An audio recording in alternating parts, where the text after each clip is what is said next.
Hi, welcome back guys, this is your friend WTFW back with another fiction. What if Deku his journey as a ghost writer? Now before starting, please give this video a like and subscribe to the channel if you want more videos like this. Now let's get into the fanfic.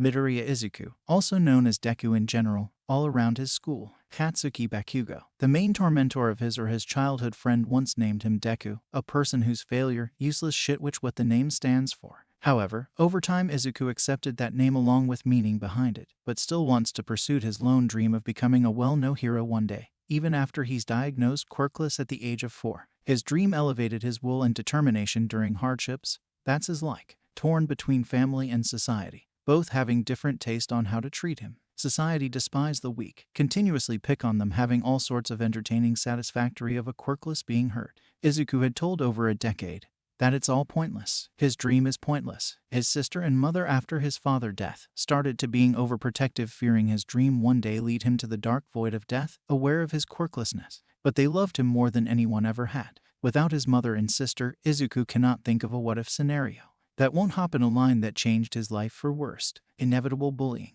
physical and mental scars, suffering accompanied rest of his life outside of his comfort zone. That's his house apartment. Izumi, his sister, gave him every support and confidence he lose during everyday conflicts. Just living his life as a consequences of his last life, it seems. However though, Izuku never gave up on chasing dreams until recently he have witnessed some hero versus villain action.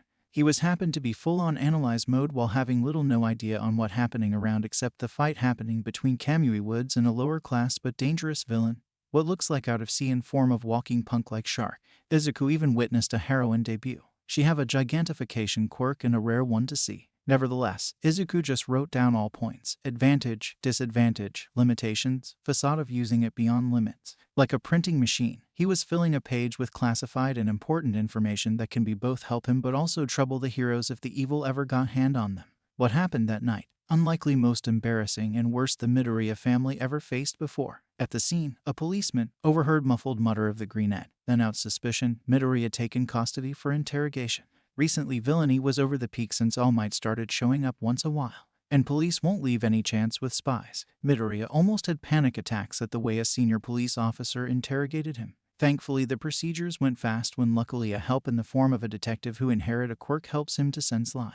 Izuku explained all about his notebook and why he do detailed analysis, and he proved he's not a spy and said to be released within an hour. Therefore he also had to leave his notebook at the police custody. That night, first time Izumi slapped him out of pure anger and worry. Anger because he's broke a promise of not to leave home unless she accompany him. Worry because they can't lose him. Next day Izumi already left without him to school, indicating that she's in bad mood today. Izuku walked slowly. He felt drained and dead inside. Just how much life could toy with him. Why him? Being quirkless wasn't enough. Why he always the receiving end pain? Why? All he done for others is care for them, want to help them, be a hero whose name will make history without money and fame. He wants to be like the greatest hero ever lived, the man who saved those in need, keeping a assuring, comforting, charismatic smile. Be the top hero in people heart if he can't be the #1 hero of Japan. He want world to know they are safe and say no need to worry, because I'm here, just like All Might, and one day make his family proud. He sighed calmly, eyes focused on nothing, and his heart somehow has 100-ton weight to it, and the fire in him extinguished. The fire of willpower, determination, and the it completely gone non-existent as he gave up on his dream first time in his life. Therefore he doesn't get to go to UA, the best hero academy in all of Japan. He craved to be on. Now, he a criminal, right? A so-called spy. A criminal don't deserves to be a hero, and who'll allow a criminal wandering around their students? Their reputation will be ruined if that happens, right? Right. Cheer up. Izumi make a great asset for the heroes, alright. Then I can analyze her strength and weaknesses and then what? He smiled the same way when he first time said he's quirkless. Blank teary eyes, wide grin that didn't catch the eyes, quick breathing, runny nose, overall a dead of any genuine emotions. Dead inside out. A walking shell of a no one known as the pathetic Deku. And all that left in that shell is a dying weak little soul. All it'll take a gust of mockery. And that poor soul will fade away, with all the good, mostly bad memories and never to be seen again. Thinking realistically, nobody won't know if he ever did exist, or nobody won't give damn if a useless Deku fades away. But if that happens, he has only one wish. And that's to his family forget him and don't cry. As he was headed to his class still a bit earlier than most of his ex-peers, walking through hallway, Deku saw many students keeping a distance away, whispering probably about yesterday. Media were there to report the fight when police taken him under their custody. All the Japan may have heard of the little spy on the crime scene. I glared at the words imprinted on the textbook, but not reading anything. I was so concentrated fully on whispers and insults thrown at Izuku back. He not here yet. Wonder what taking him so long. You happened. A part of my mind voiced out my concerns and ended up realizing why he's running a bit later than usual. It's so unlikely of him. After I slapped him last night, I did remember he wasn't crying at all. Not even when I yelled at him to give up and forget it. Not even after I ripped off the All Might posters and threw away action figures and shredded all his hero analysis notebook. He never cried. He stood there spaced off, looking at me blankly every time I got on his face, shouting. I was lost in my rage. I never noticed him struggling to stand up. That emotionless eyes of a dead broken boy never lessened my anger, and I never looked back when I left him in his room alone. I just lost it, forgetting that he never hated or yelled at me in my whole life whenever I did the unforgivable. No, he never hated. Instead, he gave a cute bright smile that always helped me forget all the worries, and the assurance in his twinkling emerald eyes that keep me calm and made me believe I am the most valuable person ever walked on this planet Earth. The respect and love he gave me made me believe I am the #1 hero there is. As I was in my world of thought, Katsuki out of all people got closer, arrogance in his aura as he did so. He proved it all at last, huh? A sadistic amusement laced on his voice. He proved he's useless, Deku, after all. Sad he ruined your already shithole of a family reputation. He mocked having my full attention, and he must have saw the anger in my eyes and lugged hard. Haha. Hey, don't feel offended. Be happy that little nerd is finally fulfilled. Most part of his so-called dream. He's so famous now, isn't it? Just like a nerd like that bitch deserve. Katsuki sneered, earning thunderous laugh from his goons. I had enough of his bullshit. My palm harshly connected his cheeks before he even knew what's coming. Class went silent. Pin drop silence. I didn't even realize my breathing quickened, blood boiling, and I saw red. Katsuki stood head tilted sideways, his grin still there, but I can see a bit of surprise and shock in his red eyes. I then used my pyrokinesis concentrated with psychic abilities, straight at Katsuki, who dodged out of the way using his explosion and sent the said explosion my way, taking a direct hit on my shoulders. I hissed at the burn, but adrenaline was high that I ignored it, and before Katsuki do further damage, I enveloped him with my psychic and throwed the damn bastard at the opposite end of the room, knocking the wind out of the bastard. His goons, however, cowered away.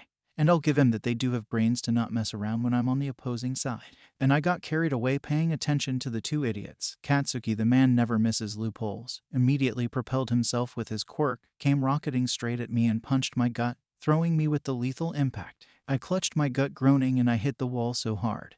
And for a second I felt the wind supply knocked out of me. A bitch. Katsuki spat at my grounded form, but today I ain't buying his crap. Using my psychic, I lifted him up with purple aura surrounding him and threw him straight up to the ceiling and then to the floor and again. I ceased the attack, exhausted doing the psychic quirk too much. Sadly, my psychic quirk isn't easy to master, unlike the pyrokinesis, and I can't rely too much on psychic more than few minutes. Getting up, I delivered a powerful kick to his side, taking advantage his dazed state, and hopefully I have the fight ended. I panted heavily, slightly wincing each time I breathed due to the after effects of the blow and gut. Katsuki is sure a force not be reckoned with, much to I hate to admit. He sure can beat me and I can beat him, depends on situations and chances. If we were at an open place, he may have the upper hand because he can use his quirk to fly around so quick. But the classroom now gave me the advantage and I can throw him around the walls, and that's exactly what I did. He growled in a fruitless effort to hide the pain while clutching his side. His goons helped him up, much to his embarrassment. He was supposed to act tough, and the extras helping him up may leave a negative effect on him, and he think they are underestimating his power. Ripping himself out of the extra hands, pointing at me angrily.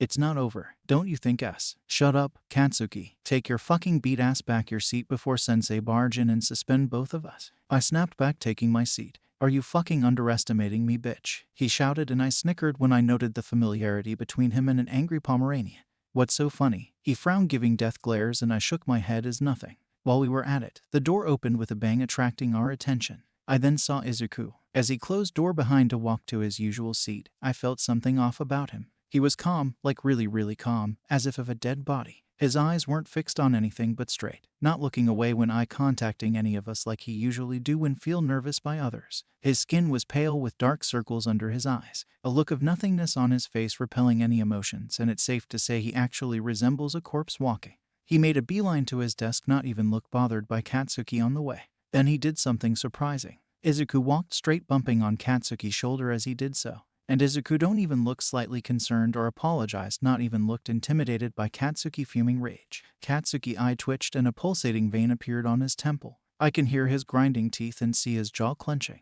Then Katsuki reached and violently took a handful of Izuku collar and turning him to face him. Oi, how dare you little fuck. Katsuki fumed and stretched his balled fist backwards for swing, then he stopped. Deku just stood there facing Katsuki blankly in the eyes. I was shocked to say the least, but never in my life I saw Izuku hold his ground and careless of the aftermath. What? Do it? Hurt me already. Izuku's silent but hollow tone sent shivers down my spine. Well, that's weird. Izuku is capable of being creepy, or my brain playing tricks on me. Izuku asking for beaten up instead of begging for mercy. I sure Katsuki felt the weird tone and pushed Izuku with a huff of irritation. Worthless prick, he said, taking his seat, and Izuku did the same.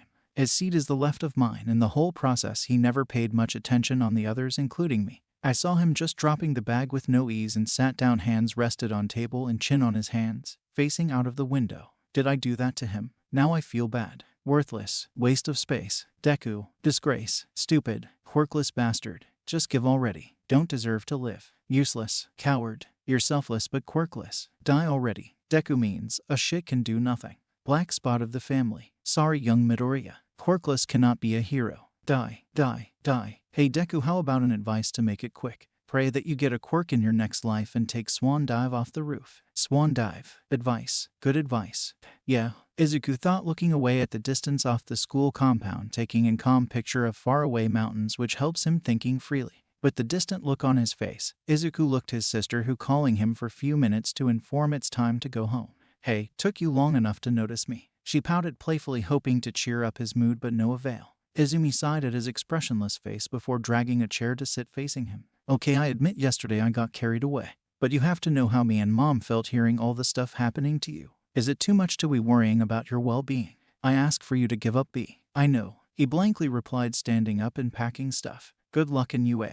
And be a good hero for me, will ya? He added, not pushing her with any unnecessary arguments. Normally he wouldn't keep quiet without a long speech of how heroes are made and stuff in order for him to convince her. Now he's giving up. She doesn't know how to feel about it. All these years Izuku never gave up on his dream, and now he's taking her advice as both making her happy and sad. Happy that he never get heard of hero work. Sad, the way he sounds. Without a dream to catch up, Izuku is now completely a shell in his human form. Just a cold, emotionless, dead shell. Izuku, I need a book. I'll be at library. I know you know, way back home since this morning you were on your own headed here. I'll be late. Izuku sounded more like a machine as he walked out of the classroom, followed by a worried-looking Izumi. She know he needs time but can't help it. Will you be all right on your own? She asked, concerned. I survived tormentors a decade full, sure survived today. He replied and left her watching his back. Izumi was already home, doing chores and instructed to do while she thought of Izuku. She gathered up some good news. Maybe Izuku snap out of his trance of internal demons, and in hopes she worked. Wait, her enrolling at UA. How come a good news for him when we rejected his dreams? Wouldn't all be gloating if that's case? She thought and helped Inko with dinner. Cut said in. Yes, that may cheer him up. Hopefully at least his demeanor would lighten up. Ami, check the time for me. Izu, taking so long. Inko concerned. Haha, you know Brainiac in books works like magnets, Mom. It happened before. Izuki hid her own fear but keep her cool in order to calm her mother down. Yes, you were with him back then, though. Mom, he's matured now. Inko smiled at that reply. But still, safety comes first, right? Knowing Izuku, he may do hero stuff again. How wrong she was. Izumi the one who saw how he's dealing with this new change of life. Izumi sighed. Mom, he indirectly said he needs time to cope up. Some books can help him free his mind. Watching him at class wasn't easy, though. As if he changed I in worst way possible. We can't blame him after all that happened. Izumi said, going back at the hall where the clock is, and saw it's 30 minutes before dinner. Means 3 hours since class ended. Wait, the library closed 1 hour ago. She muttered, looking at the clock. The submerged worries resurfacing. A weird feeling tell her something is wrong. He's late. Really late. So? Inko asked, coming out of the kitchen. He's late. Izumi admitted, and Inko nodded, clasping her hands together on her chest. Did you call him? Phones have to be silent at library, so I didn't try calling. Izumi said, pulling out her phone hurriedly. While searching his name, her finger fumbled, indicating the overwhelming anxiety or a simple act of rush. As she pressed the call icon, she heard the ringing.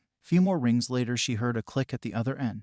Izuku, Izuku, where are you? She shouted, but no answer except for a heavy sigh. "Hello, ma'am. Are you this green-haired boy relative?" Came an adult heavy male voice, and he sounded hesitant and nervous. Izumi's eye widened at a stranger voice. "Who's this?" "Yes, Izuku is my little brother. Why do you have his phone?" Izumi panicked even if she was keeping her voice loud. "Ami, what happened?" Inko was now visibly shaking in fear and was about to snatch the phone the stranger started. "I'm calling you from Hasu Private Hospital." Izumi's heart sunk what she heard next. "Izuku, there was an accident. A car." She dropped her phone and fell on her knees. Tears poured and then she cried louder and Inko's eyes widened. Tears falling, she quickly picked up the phone and heard the most heartbreaking words she ever heard. "Passed away." The landscape were normal, except for it continuously changing. Terrain changed in different climate, time, view and touch. If that's a confirmation, there's few theories. One, it's how afterlife works, or the second, it's all a worse dream and he'll wake up to the world where torment continues. He'll gladly choose the first one. Afterlife, no suffering, just peace and love, no bullies and the fairies in distance. Wow. Perfection. Finally a place he can sleep in peace without any worries in the war heaven and nobody there to disturb him. A land full of little fairies with him listening to their beautiful sweet hum as they fly here and there. In truth, Izuku never was asleep the moment he got here, like he was always here dreaming of his life back in the hellhole known as Earth. He then snapped open his eyes at the idea of dreaming and living on Earth again. As he looked straight in the blue and lavender sky, he saw something shiny descending the sky elegantly towards him.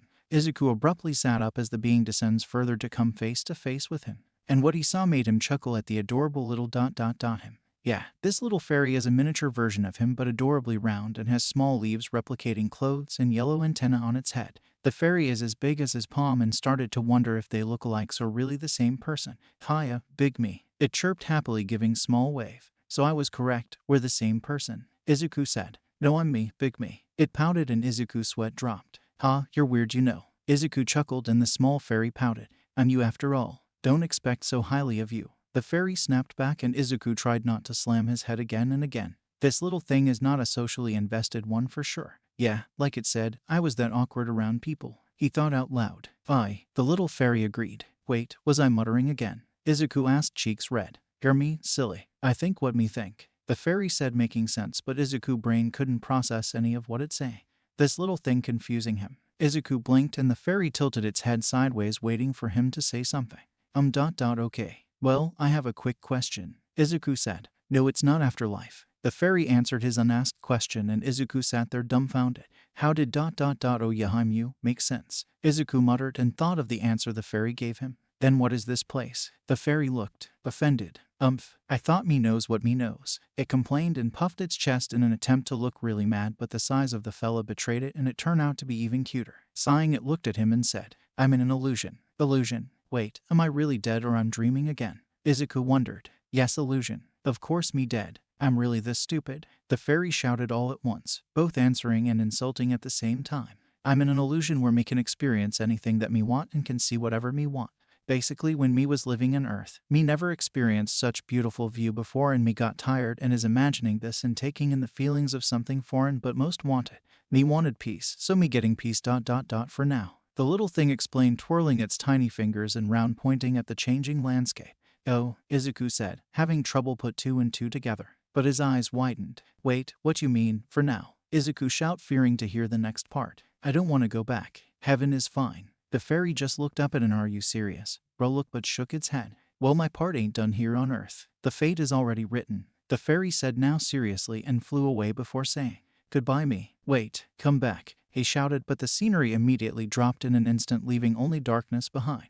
"What's happening?" The place is now completely dark and the ground also vanished. What did it mean, not done? He thought, and he could feel the familiar numb and weighing feeling in his heart and the anger, sadness, helplessness, hate all replacing his calm and happy demeanor he had a few seconds ago. Now he's feeling the same way before a car ran over him. Lost inside. Izuku was speechless. Well, is that how being happy feels like? It felt good. Sure, it did. Izuku stiffened when a booming yet calm voice echoed the dark nothingness. "Hey, hello, who are you, mister?" Izuku called out but heard nothing except for a heavy sigh. 103 years. Finally, someone I could open up my thoughts to. "Fear not, young man, just turn around," the man said. Izuku complied, and when he turned around, the terrain light up to a light purple color, revealing a fiery orange orb spinning slightly, and there stood a man wearing tuxedo. He has ash-gray hair and thick facial, and due to his old age, the man has wrinkles and his green eyes are nothing but weird. His eyes are bloodshot and dull but relaxed nonetheless. The man offered Izuku a genuine smile and spread his arm in an attempt for a hug, which Izuku ignored and kept his guards up.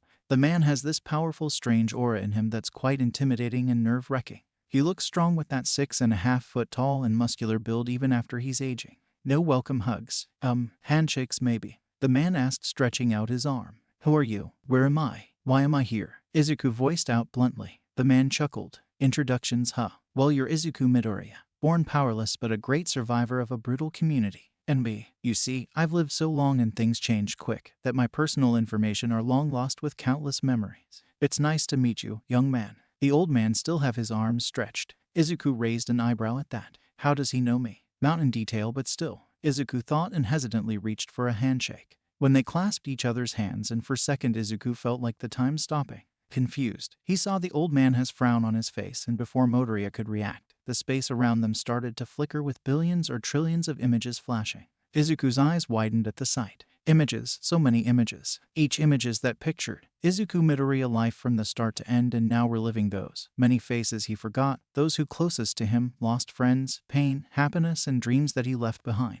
Trillion images flashed in few seconds that felt like an eon as the man broke their handshake. Izuku could only do one thing, and that is to stand there unable to move. His thought to be lost, heart beat harder and lungs take in large amount of air and ears hearing things again and again, and to be honest, he prefer hell over his lost life if he said to live it again. What was that? Izuku croaked. Centuries of living. I heard people saying, when an individual takes his last few breaths, they relive their life till they dies. However, half of the claims are false. The man explained. That means I'm technically dead, huh? Izuku wondered. Still half false. The man said, smiling at Izuku, who raised a brow again. What do you mean? Watching your memories. I sure to say your mortal body perished, but your soul is tough. The man said, isn't that how it works? True, but a normal individual who perished either go to hell or heaven, and in billions of those, there are one always said to be refused to leave a mortal realm and wander around the fantasy realm. Fantasy realm? Izuku asked to himself, thinking back at the place he was few minutes ago. All those illusions and stuff. Ah, I see you already found your answer. And yeah, you're one of the souls who are tough and want to achieve something dearly, am I correct? That you want to be a hero? The man questioned. What it matters anymore? When I was alive, I couldn't do anything other than tell myself how pathetic and weak I am. That I can't be a hero even I dearly put effort into. Why it matters now? I'm dead now, Izuku aggressively replied. The emotions he held back now exploding, filling him with hate and anger. Negative thoughts, huh? The man muttered. If people hates your good side, then why be a happy little cinnamon roll? Now nobody is here either way. What if that dreams can become true? That snapped Izuku out of his thoughts. What? He cautiously asked. You can be hero. A very powerful hero. The man repeated, taking Izuku off guard. How? The thing is, I'm a deal maker. Fulfill an individual's seem to impossible wishes under various conditions, and in return they do me favors. The man started. Eternal life ain't pleasant, but I've done enough works to lessen the curse. I'm out of time. The man added, making Izuku wait. Is that even a thing? And what are you getting at? Is that you will be my one of the last interaction before I've welcomed back to heaven? The man answered. And it's possible to be achieve your dead dreams and become a hero. A rider. You Izuku Midoriya can be a hero. The spirit of vengeance. The ghost rider. The collector of the soul of the sinners. The man said happily and looked back Izuku, who are visibly shaken by the new. Whatever happening to him? What you saying that fully well I'm dead, and how come you believe in such a thing? Midoriya questioned rather aggressively, thinking he's being pranked ever after he's a ghost. The man laughed as if he heard the most funniest thing in the world. Young man, as I mentioned, I'm a deal maker. I can fulfill your dreams so you can protect those in danger. The exception is, you're free and can save the soul of an innocent without trouble. A term I use is a vigilante. And you'll know if an innocent hurt, and all you have to do is collect the soul of those who inflict pain on the said innocents. The man explained. Izuku stared up at the tall man, trying to spot a joke. Well, apparently, there are none, but seriousness indicating he's truthful. But Izuku recalled the last two sentences. Wait, collect the souls. Like ... as in kill the delinquents. Izuku shouted in disbelief, earning a nod from the man. But that make me no better than villainy. I want to be a hero, Izuku complained. The man nodded. Quite reasonable argument. The man started, wrapping his hand on his back, and turned to face somewhere. But that also false claim, young man, the man said, earning Izuku's attention. Will you look at that? The heroes of your society. Watch how inspiring, kind, and lovable they are. And after that, we'll make a deal. the man said as the void of purple nothingness became dull and dark, and soon the place light up with a projection-like window overseeing the incidents happening at the Earth. The doings of the so-called heroes the whole world trusts. Izumi prepared for the new and the most important day of her life, but still the second best. The first best day is Izuku's birthday. No forces in the world is capable of ruining that day for her, not even his death. Deep down, she still trusts he's with her, and like all birthdays of her twin little brother, she has planned what present she'll buy for him. As she packed her stuff, she adjusted her UA school uniform, which rather uncomfortable with a tie. But truth to be told, neat appearance are compulsory when it comes to the greatest hero school of all of the Japan. A school where many legendary heroes graduated, and amongst them, All Might was the main one to gather attention. Everybody is willing to experience the training and hard work the #1 hero gone through. Izuku would have proud of me, right? Izumi thought. All Might was everyone inspiration, and Izuku wano. Izuku is the top the list of fanboys, and he dreamed of enrolling at UA. That thought sank her heart further. After all I've costed him his dream. The guilt killed her every day and night, but moved on with many good memories of the fallen angel and the best hero. All Might once said, the true heroes are those who fights back knowing they have no chance of winning. And Izuku proved that by risking his life to save Katsuki, and everyone scolded him, crushed his dreams gruesomely, when they should be praise him for his bravery. When he finally broke, now Izumi knows that he had nothing else to live for except a small part of his broken dream, which a car took away, along with his life. When he's gone, everything he did and said now feels right. What is so wrong of someone want to save another and be a hero? Selfishness blinded everyone. That's why. Now thinking of the situation, Izumi figure out that quirkless can be a hero if you support them. After all, there are thousands of heroes who save the day with a non-physical or offensive quirks. In the end, Izuku was right. Quirkless can be a hero. At times like these, any person lost the valuable would only dream of having a quirk that can control time. But the fate never makes easy to live on. Without a quirk, Izuku overcome all twists and turns. And people who have amazing quirks want another quirks. That only explains how is the quirkless emotionally tougher, stronger, and durable than those who are greedy enough to fault their gifted powers and get jealous of those who have the most flashy powers. People with quirks are no better without one. Izuku proved that countless times. Picking up her bag, Izumi left the room. Mom, I'm going now, she shouted, and there was cutlery sounds and a thud followed by loud footsteps. The time Izumi reached downstairs, two chubby yet soft and firm arms envelopes her. My little baby, please be careful. Make sure everything is safe before you do anything. Promise me, you future hero. Inko sobbed, and Izumi giggles, returning the hug. Ever since Izuku gone, Inko went overprotective mode. Never left Izumi out of her sight and did whatever unnecessary things to keep Izumi happy and safe. At first it was annoying. Then again she treated Izuku the same way, and most of all Inko is a loving mother, so it's less surprising to see the adult do all these things. I promise, Mom. I'll be back before you know it. Damn, she regrets saying that line. Inko froze as she heard Izumi saying the catchphrase of Izuku whenever he goes to school. But Inko regained her composure and smiled. You better be, Inko said, letting her go. Bye, Mom. Bye, sweetie. If you need anything, just call Mama, okay? Inko instructed, giving a kiss on Izumi's forehead. Okay, love you, bye. Izumi waved and ran out of the apartment in a rush.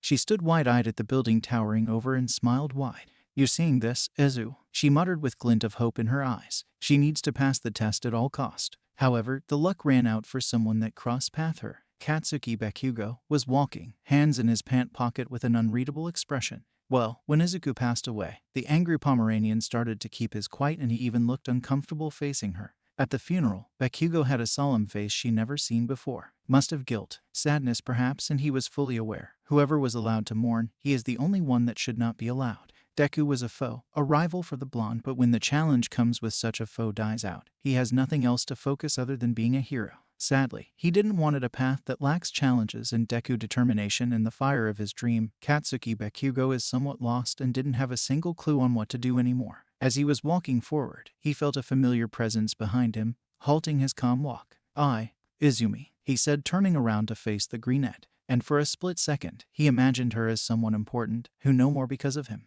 Izumi coldly smiled, sending shivers down to his spine. Hey, Kaken, she sneered, fully knowing what that can do to the blonde. Katsuki's eyes shot wide open and his entire posture started to tremble. Izuku was the one who gave him that name, and nobody, even Izumi, never had bothered calling such a silly nickname.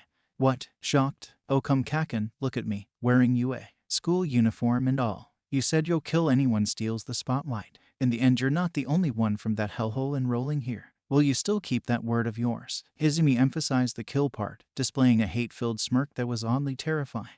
She'll be a hero no matter what. But she'll make sure to add finishing touches if she ever have to face this asshole again. That'll every day then. Katsuki did not dare to speak. His mouth was dry and no sound is coming out but some hot air. Will you stand there or do it? I've heard the great Bakugo is a man of his words. What happened? You lost. She mocked and the rest of the students stopped to see what's going on. Oh, I know. Anger booster. Izumi said, grabbing him by the collar while the people gathered around has a puzzled looks and some whispered to one another. Katsuki could not tear his eyes away from her emerald eyes, which once held a kindness and love, now it was only has anger and hatred towards him. Kill me or not, she whispered, audible enough for Katsuki to hear. I'm. He tried to apologize only for pushed back by an enraged Izumi. Apologize and I'll have you dead within 2 minutes. She spat and gave others a threatening look. All students got the warning and minded their own business. Pathetic, she said mainly to Katsuki and walked towards the school entrance. Out of nowhere, something smaller than her came crashing onto her, causing the small figure to recoil in embarrassment. Oh, I'm so sorry. I didn't mean to. Please forgive me. The person was a short brown-haired girl who rapidly bowed again and again. Hey, calm down. Take breath, Izumi said, amused, and gave a small smile to assure the small girl. She's a few centimeters shorter than Izumi and wore the same uniform as everyone wearing. I was in a rush. I'm Uraraka Ochako. Nice to meet you, Uraraka said, smiling sweetly, which Izumi thinks cute. I'm Midoriya Izumi. Call me Ami if you like. Izumi introduced herself. That's a cute pet name, Ochako complimented. My little brother gave me that name. I'm glad you liked it. Izumi appreciated when they complimented her pet name. Wow, you have a sibling too. That's great, you know, Ochako said when both girls accompanied each other inside the building. You're lucky. I know, Izumi said, smiling sadly. We're heroes. Our past is our burden. When we save people, hide that burden with a smile. She remembered when Izuku said that when she demanded an answer to the few bruises she saw on his arm when they were 8 years old. But they are heroes. They should do this, Izuku shouted. Izuku witnessed possibly the disgusting deeds done by no villains, vigilantes, smugglers even ... No, he saw heroes in action, but most unlikely way a true hero should act. He saw police and the local heroes involved in supporting villains and in their fight. A small homeless child stuck between and received most lethal wounds, and the heroes just left, arguing and betting about paychecks while that poor kid taking his last breath. Heroes transporting drugs, illegally possessing black money as reward by the criminals. Children tormented and few helpless souls stuck as test subjects, and the agencies that aware of it neutralizes those who are in their way and to cover up the scene. There stood well-paid heroes not even bothering to consider the innocent lives over some filthy money. And there are children doing errands unwillingly for some thugs. Innocent women, either adult or not, are victims of rape, abuse, and some even living under fear of their masters, and Izuku don't want to know what they do with those little girls. Not so out of ordinary, still bullying, suicide, baiting the helpless, quirkless people, and the heroes patrolling the area didn't pay attention to the pleas for help, and all they did was collect their paychecks half an hour earlier than they usually get to their agencies. There are thousands of pictures flashing in front of him that made him question the humanity. He knows what the real pain is, and watching these scenes did only alight his fury. I believe a certain someone told you to consider dream realistically. This is reality, but the change is, it's no dream. Society can be gruesome, cruel, selfish, and I know you have a good taste of it, young Midoriya. But if you become the spirit of vengeance, innocent life can be saved, while the sinners perish. And I'm aware of you're against taking life, but remember, the man then turned to look at him. ... If you spare sinners, victims like yourself, the people you saw just now, will suffer forever. Become the rider and terminate the evil. That's a hero should do. Not gave them 2 years of sentences, only to treat it like luxury, and they eventually escape the weak prison. The soul you gather go to hell, where they belong and suffer their wrongdoings forever. The man finished. Izuku looked at the man and sighed. I wanted to be a hero, like them, he stated. But before the man could reply, he spoke up. But I won't tolerate such cruelty. And as your answer, Mr. Dealmaker, I'll be accepting to become a rider. But one more thing. Please, voice out your question. Why me? Why chose me? He asked, making the man chuckle. The man clapped his hands 2 times, and in the distance appeared dozens of figures in orange fire, but as a non-living models. These are a clear picture of the riders so far. They are not chosen by me nor gods or demons. They chose themselves. Like all these riders are some difficult pasts that led them to become the protectors of the innocent, and as for you, Midoriya Izuku, your dream got you here.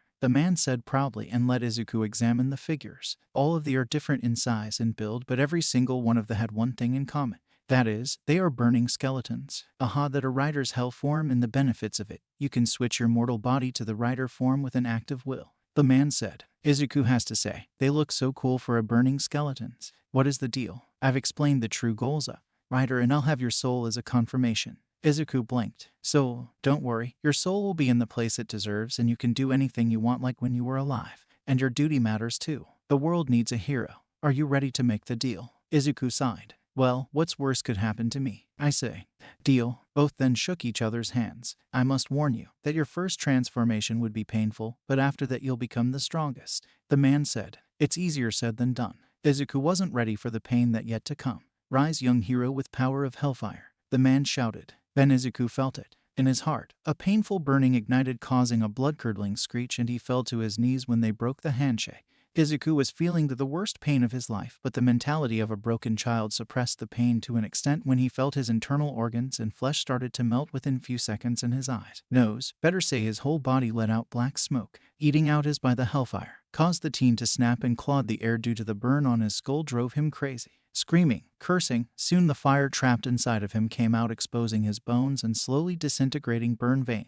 His skin slowly separated from the now burnt black skull and evaporates in the heat of the surprisingly emerald flames. Then the pain subsides as if it was never there, and the power Izuku felt was not only inhuman, but he had this feeling that this form is his own since the day he born. He miraculously now know everything what he can do with his hell form, like he trained it for an eternity. Well, such a beauty of those flames, the man said, helping the burning skeleton to his feet, who now had full black outfit consists of leather jacket with green metallic spikes on the shoulder and black gloves, and the jacket also have a leather hoodie, leather pants, and green metallic spiked boots with iron underside. Unlike the natural beauty of the hellfire, green flames you possess has a beauty of its own. The black skeleton with green flames didn't said anything as he revert back to his mortal form. Izuku then looked at the man happily that he now had a power that nobody can surpass, only to notice a few details. He's now wearing the Ghost Rider outfit, but what gained his attention was he was now taller than he was before. The man kindly showed a full mirror that appeared out of nowhere, and Izuku saw his appearance. His once grassy green hair now turned completely white. His emerald eyes have a fiery glow in it that screamed beauty. The eyes are now ready for to use penance stare even in his human form.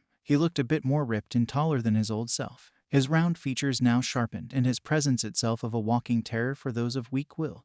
Thank you, Izuku said now in bit deep voice. No, I should say thank you. Now I can go back to other dimensions before my last day, young man. Now when he became the rider, he's now aware of his powers, abilities, and intellect was one of them, and that's why he wasn't surprised to hear there are other dimensions exist. Having a better look of your flames, I remember the half of my name, thanks to you. The man said, opening a portal. You'll be in the mortal realm as I exit this portal. The man said, and Izuku nodded. What is your name, then? Izuku wondered, and the man smiled. Remember me as Blaze. With that everything went black. Class 1A. Izumi searched the whole first floor and the effort was futile. However, time passed by and she found herself looking at a massive door, one imprinted on it.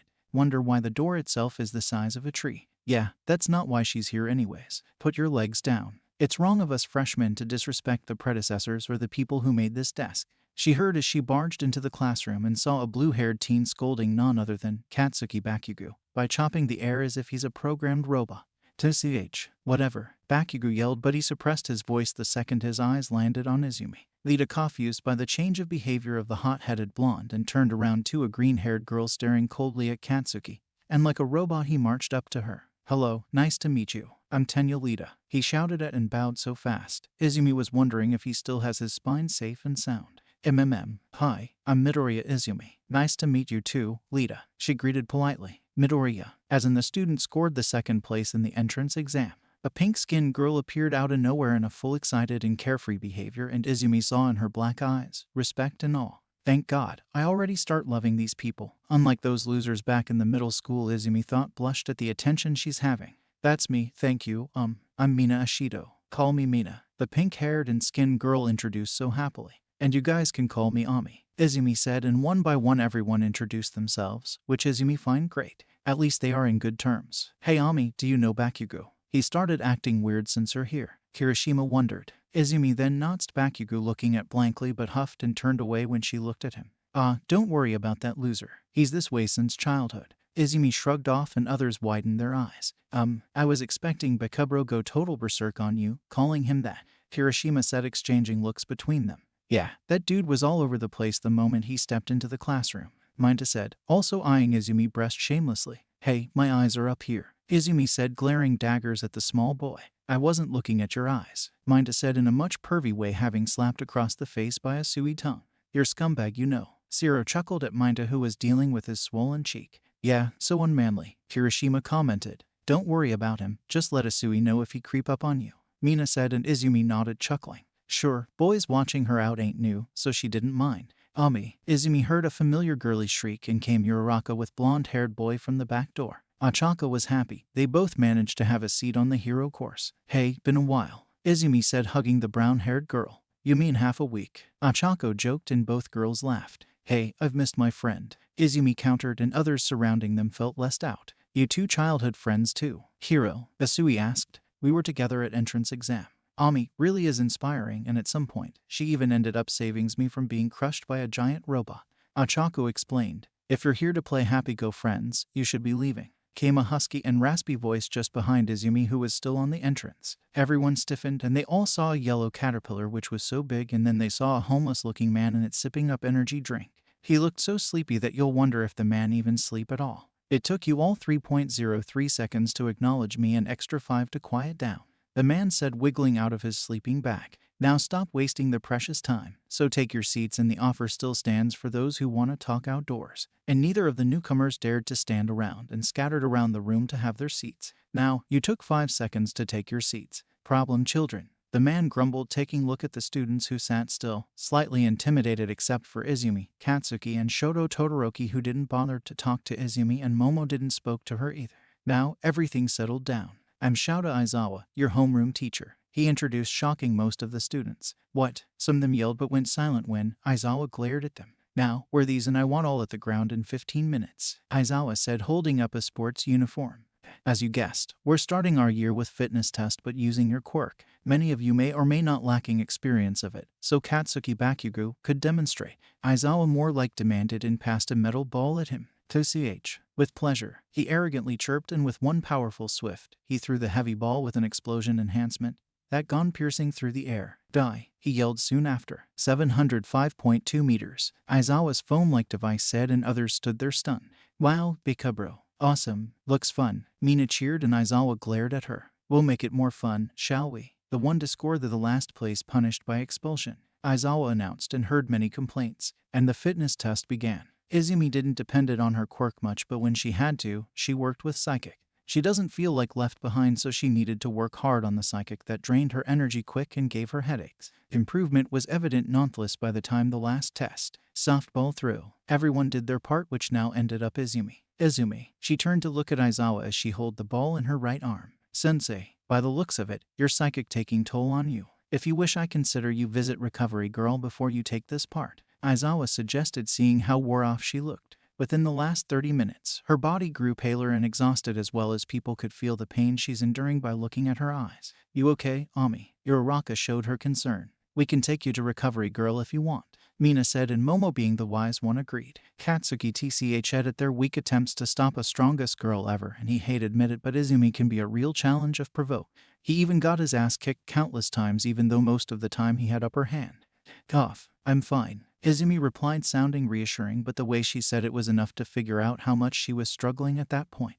Everyone looked at Aizawa, who gave a go sign to Izumi. Izumi stood in the middle of the circle while panting hard, and she was sweating. She's stubborn, an important thing she ever learned from her deceased little brother. He never would have gave up unless his loved ones betrayed him. Reflecting on the mistakes she made, one thing she'd sure do: be a hero that people can trust with their lives. Bakugo saw her and got annoyed of the others, who are all concerned about the girl. You damn extras underestimating that, bitch. She's tougher than you extras, he coldly stated, much to everyone's surprise. You just complimented someone? Kaminari asked, even though they only knew each other about 2 hours or so and they figured out his character pretty much. That's so manly, except for the name you called her, Kirishima said. Extras will always be extras, idiots. Bakugo huffed. Ami finished her thoughts and her surroundings started to fade, but she held on.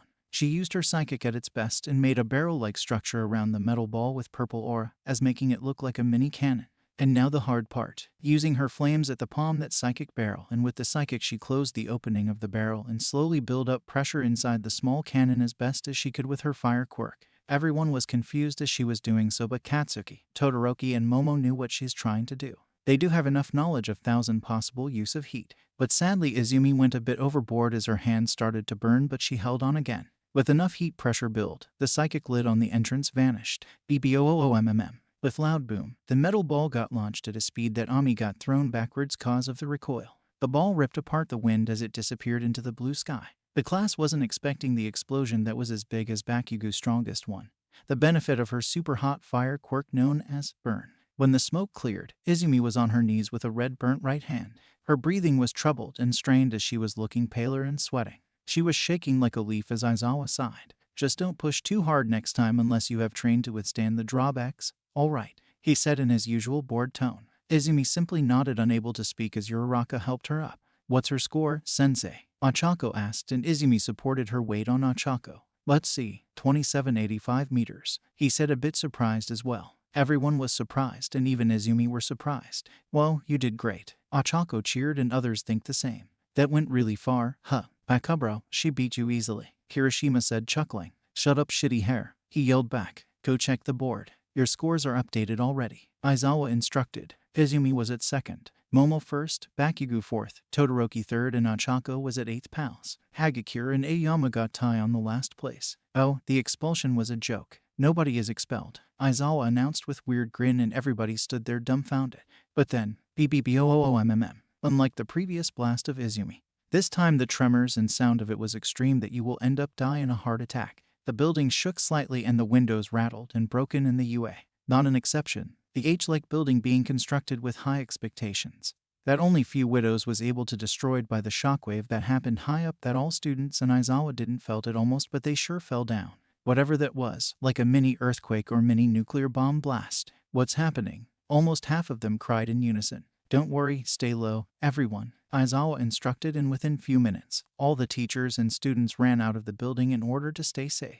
When earthquake struck, better is to stay outdoors, and there is a good chance of survival that way. Aizawa, you guys all right? Nimori asked, concerned. Aizawa nodded, and he saw few students looking at something that was scaring them by the looks of their faces, and Aizawa turned to look at a far distance. The clouds were gathered like a vortex formation with green lighting, as well as a green light beam-like pillar in the middle of the vortex that reached all the way to the ground, which possibly the reason for the earthquake. Soon everyone was aware of the not-so-normal occurrence happening at the furthest part of the city, which was abandoned since a villain attack long ago. That was single thing to confirm the casualties may be low unless the earthquake itself is vicious enough to be fatal. As a pro-hero, Aizawa quickly cut off the negative thoughts. Students panicked, bickering random things, and Izumi slowly lost her consciousness due to exhaustion.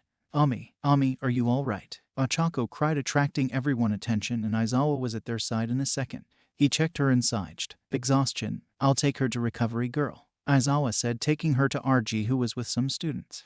Name, Hanseikai. Quirk, transform. A former spy at the hero base and worked under the command of a low-class businessman. Currently, a mercenary. A man wearing gray and black read the information on their target. You lied, assholes, Hanseikai himself screamed, but his current situation wasn't pleasant. He was on the ground paralyzed thanks to one of their quirk. He was lured in by the lie of a contract and got ambushed. SHHH. Calm down, Mr. Wildlander. We do have a business with you. You see, you can be a great asset to a certain people and possibly a benefit, you ask me. Either way, a birdie peeped your life plans. Sad though you chose to retire. One of the group members said, possibly the person who leads others. You do have some work with them, whether you live or die. I knew that bitch ain't trustworthy. I did ended her thanks to her stupid acting. If you release me, I will go easy on you. Hand spat threateningly. The group of thugs laughed and looked at a small boy with fluffy black hair and bruised body. The small boy was only wearing a worn-out short and a leather collar on his neck, which pretty much looks tight. The boy was curled up next to big muscular man and started to cry. Han was confused as to why they laughing at that kid, and the boy himself was crying. Being a mercenary, he got the clue and sneer at the group. You shitheads used his mother. He screamed violently but was still unable to move, and others laughed again. Listening to this, man, little guy, your mama is gone. The man mocked the poor 5-year-old. The boy started to sob but looked scared and sad at the same time. Han was disgusted by the creeps. Even though he's a killer, he never harmed children, and seeing the muscular man kicking the little kid made him so angrier. But before he yelled at them, something hard connected with his head, enough to kill him. Deliver the body, and stay out of the highway. Have eliminated those to find out. The man ordered his goons, who nodded and stored the body in a black van and drove off. With the man, he heard the soft whimpers and chuckled, looking at the small boy, who was mourning but also crying due to the pain of that kick. The child cried helplessly and knew he can do nothing except to take in the reality. Why? He subconsciously cried out but immediately covered his mouth. He broke another rule that day, not to speak unless he was told or do not question his master. Being so weak, the child over time learned how not to break any of the rules he mentally prepared and was aware of the punishment follows. 5-time whipped or alive 2 days without food. Considering how poorly he treated, 2 days of starvation might affect him more than an average citizen or the kids around his age. But daily abuse may exhaust him and the starvation almost leave him verge of death until some goons use their weird quirk to revive him. The man crouched down yet towering over the small child. A wicked smirk appeared on his face and picked up the sobbing bundle who flinched at the touch. My, that little voice of yours, little guy.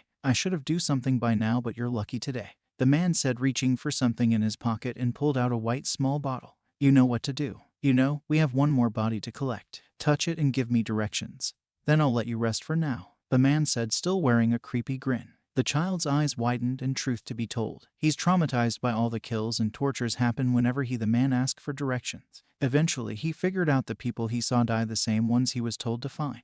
The boy shook his head no and the man frowned. You prefer this silly drawbacks of your quirk or the punishment? I say the first option. Now what you choose? The man threateningly asked, scaring the boy who looks away, nodding defeated.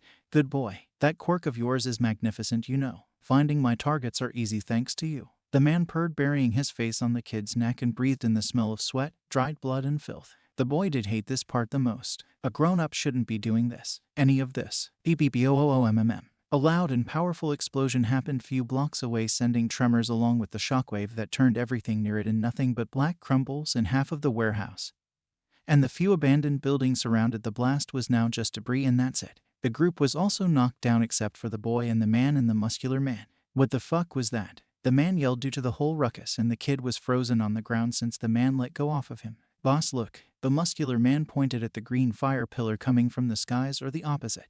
They were not that far and could see the fire pillar perfectly due to the houses blocked the path now as non-existence. They looked at it before deciding on a closer inspection. The muscular man picked up the child who was trembling in terror, and with the whole muscles and height, the boy looked like a bunny in his hands. The child didn't want to move closer to the scene, but he had no choice. When they recovered, goons got near the fire beam, which was as wide as a modern house and was reaching up at the weird-looking clouds. The crater was wide and 10 feet deep, and they stood there confused and dumbstruck. What kind of weather is happening? Most of them wondered. As they were examining the scene, the faint tremors left behind completely stopped and the weird clouds started to shrink slowly. But then they heard something as if a metal clashing the pavement, and the sound repeated to reveal it was footsteps. You heard that, boss? One of the 10 goons asked stupidly, earning a glare from the man. I'm no deaf, you moron, and stand your guard. I got strange feeling about this. They then saw in the pillar a silhouette of the figure approaching slowly, and they felt fear creeping down their spine. The heat was so high, but how there's someone in there. Or something. Then the fire pillar died down, revealing a figure that caused them to go pale from pure shock and fear. The figure approaching was wearing all black leather outfit, a normal stuff, but that wasn't it. Instead of a human head, they only saw a black skull alight with the green flames. The skeleton boots had metal underside that melting the debris as it moved towards them. Fuck, the man muttered, unsure on what to do. With how dangerously was it getting closer, a goon with offensive quirk charged at the skeleton.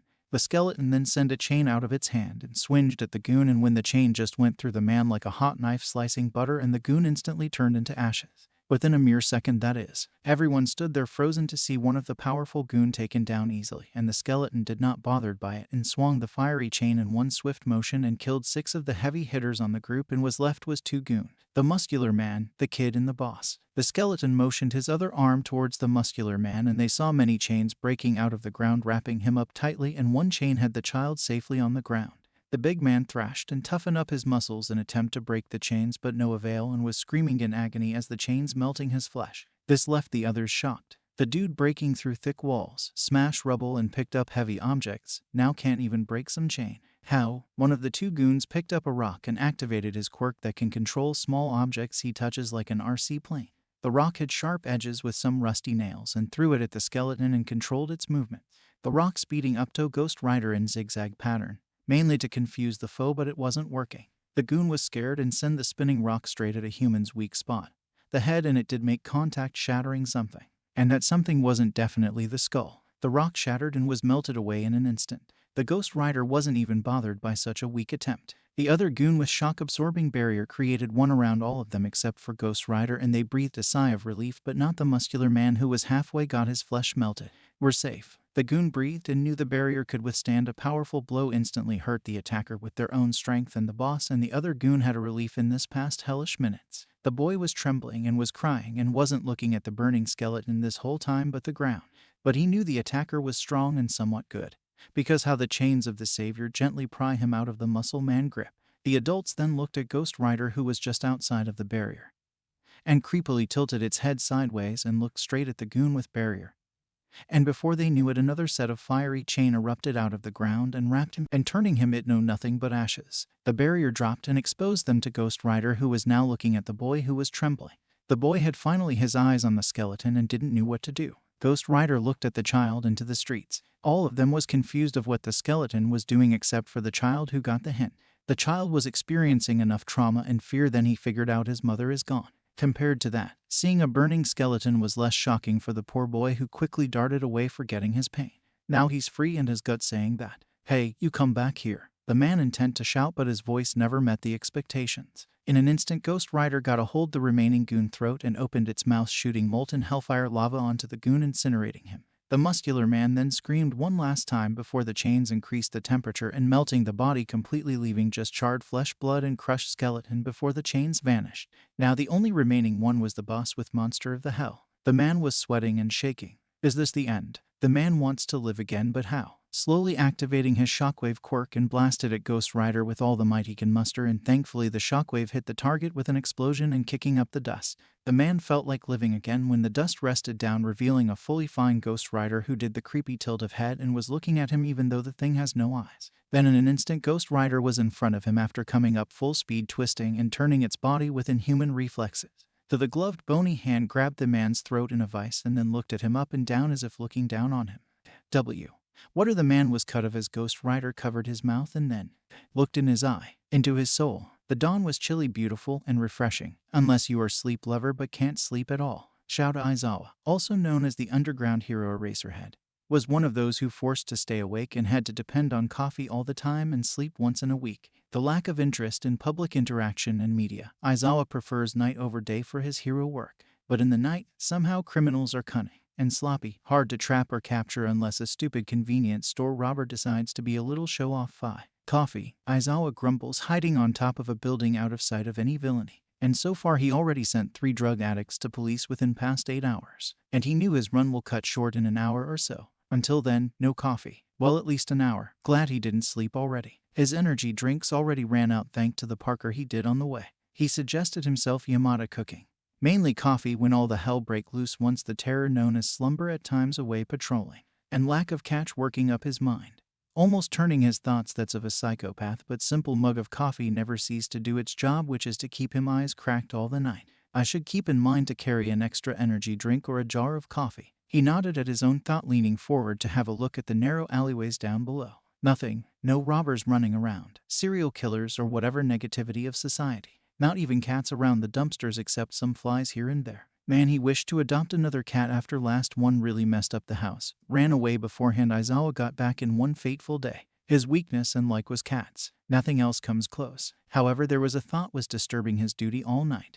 The explosion, which caused all of that havoc, died down within few minutes. He was curious, but his expression was the stoic one like always. Sure, an inevitable meeting will be conducted and he was already prepared. The media wasn't allowed to enter the area where, according to Takashi, the mysterious phenomenon happened yesterday. And Aizawa was always welcome at the area as well as the media, since police knew what media can do if provoked or get in their way. They conversed yesterday about it, and many of the investigators reported of witnessing strange things, and Aizawa wanted to go but circumstances prevented him, which was his students. One in particular, Izumi Midoriya. His class are full of problem children, and short amount of a day. Aizawa was sure this batch is both gonna be pain in the ass as well as a hero materials, unlike the previous batch who were neutral. They were hopeless, and having the unusual batch this year somehow made him unsure of what to do with them. Not in a bad way. As millions of questions was keeping him awake and hurting his dry eyes, Aizawa heard rusty door to the rooftop open slowly. Out of instinct, his guards was up, ready to pounce if there any threat looming. He at least expected a villain to burst out and hide or attack. He wasn't ready to see something he never saw before. A skeletal figure with messy blonde hair and baggy tracksuit was none other than All Might himself, indicating he was jogging. All Might, however, was in trance. He wasn't paying attention to anything but his thoughts, and Aizawa stood up hoping that would work on having the number one hero attention, but was in vain. Aizawa was literally 10 feet away from the blonde, and Aizawa can only imagine different circumstances. Like, what if All Might was in his buff form and Aizawa was a villain? It's like having your ass handed to the enemy. As a number one, I was expecting little more awareness of what happening around you, Aizawa groggily said, startling the skeletal man. Oh, it's you, Eraser. All Might sighed. Was you planning the same if a villain was in my place and you are in your buff form? The streets aren't this kind like me, Aizawa said bluntly, not taking any greeting shit. That wouldn't have been great. All Might, Akatashinori Yagi said, leaning on the railing of the roof. I was just lost in thought. Isn't that obvious? I got the familiarities, Aizawa responded. Nothing escapes your trained eyes. Huh, you should consider it for yourself. I heard these part of the city are unforgiving, Aizawa said, crossing his arms, and Yagi nodded in understanding. So, were you here all the time or since last night? I've already captured few thugs, Aizawa said. By the way, isn't this place little odd for a nice walk? I'd prefer city or something,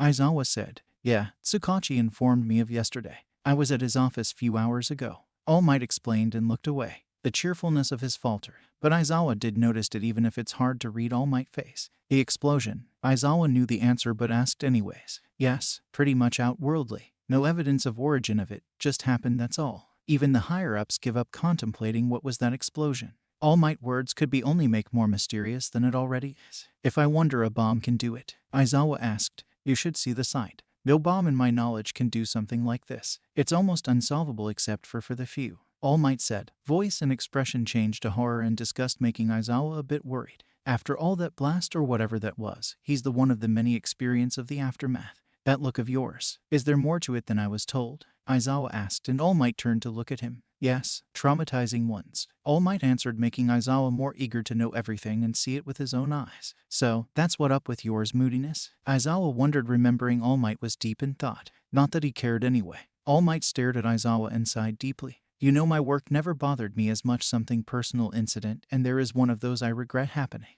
I mean my decision I made in that incident, All Might said. There was this kid I met on this same roof one day. All Might started, but Aizawa saw his sunken eyes squinting while looking at something on the alleyway, and his eyes widened, and Aizawa looked just in time to see at the darkest part of the alleyway a beat-up child stumbling and falling and keep trying to move forward, but Aizawa and All Might could sense the boy is not looking healthy at all. The boy was so small, and Aizawa finally let his face show concern as the boy fell, and it looked painful. Crap. They both grunted, and All Might turned into his buff form and took off with holding Aizawa's hand. When they landed near the boy, the child flinched visibly before his teary eyes looked at the two men and tried to crawl away, afraid of the newcomers. Aizawa noticed this. Knowing the boy is panicking, he mouthed All Might to revert back to his skinny form. Having a giant-ass man towering over building isn't a pleasant sight for a kid like this one. PL.ESE. Let me go. The boy whimpered, huffing and puffing rapidly, and he was shaking like a leaf in the storm. And he had a leather collar on his neck. Leather collar. The one that used to tame dogs. Aizawa's heart ached at the sight. Never seen something heartbreaking like this except for the childhood loss. He do miss someone that was a loud cloud.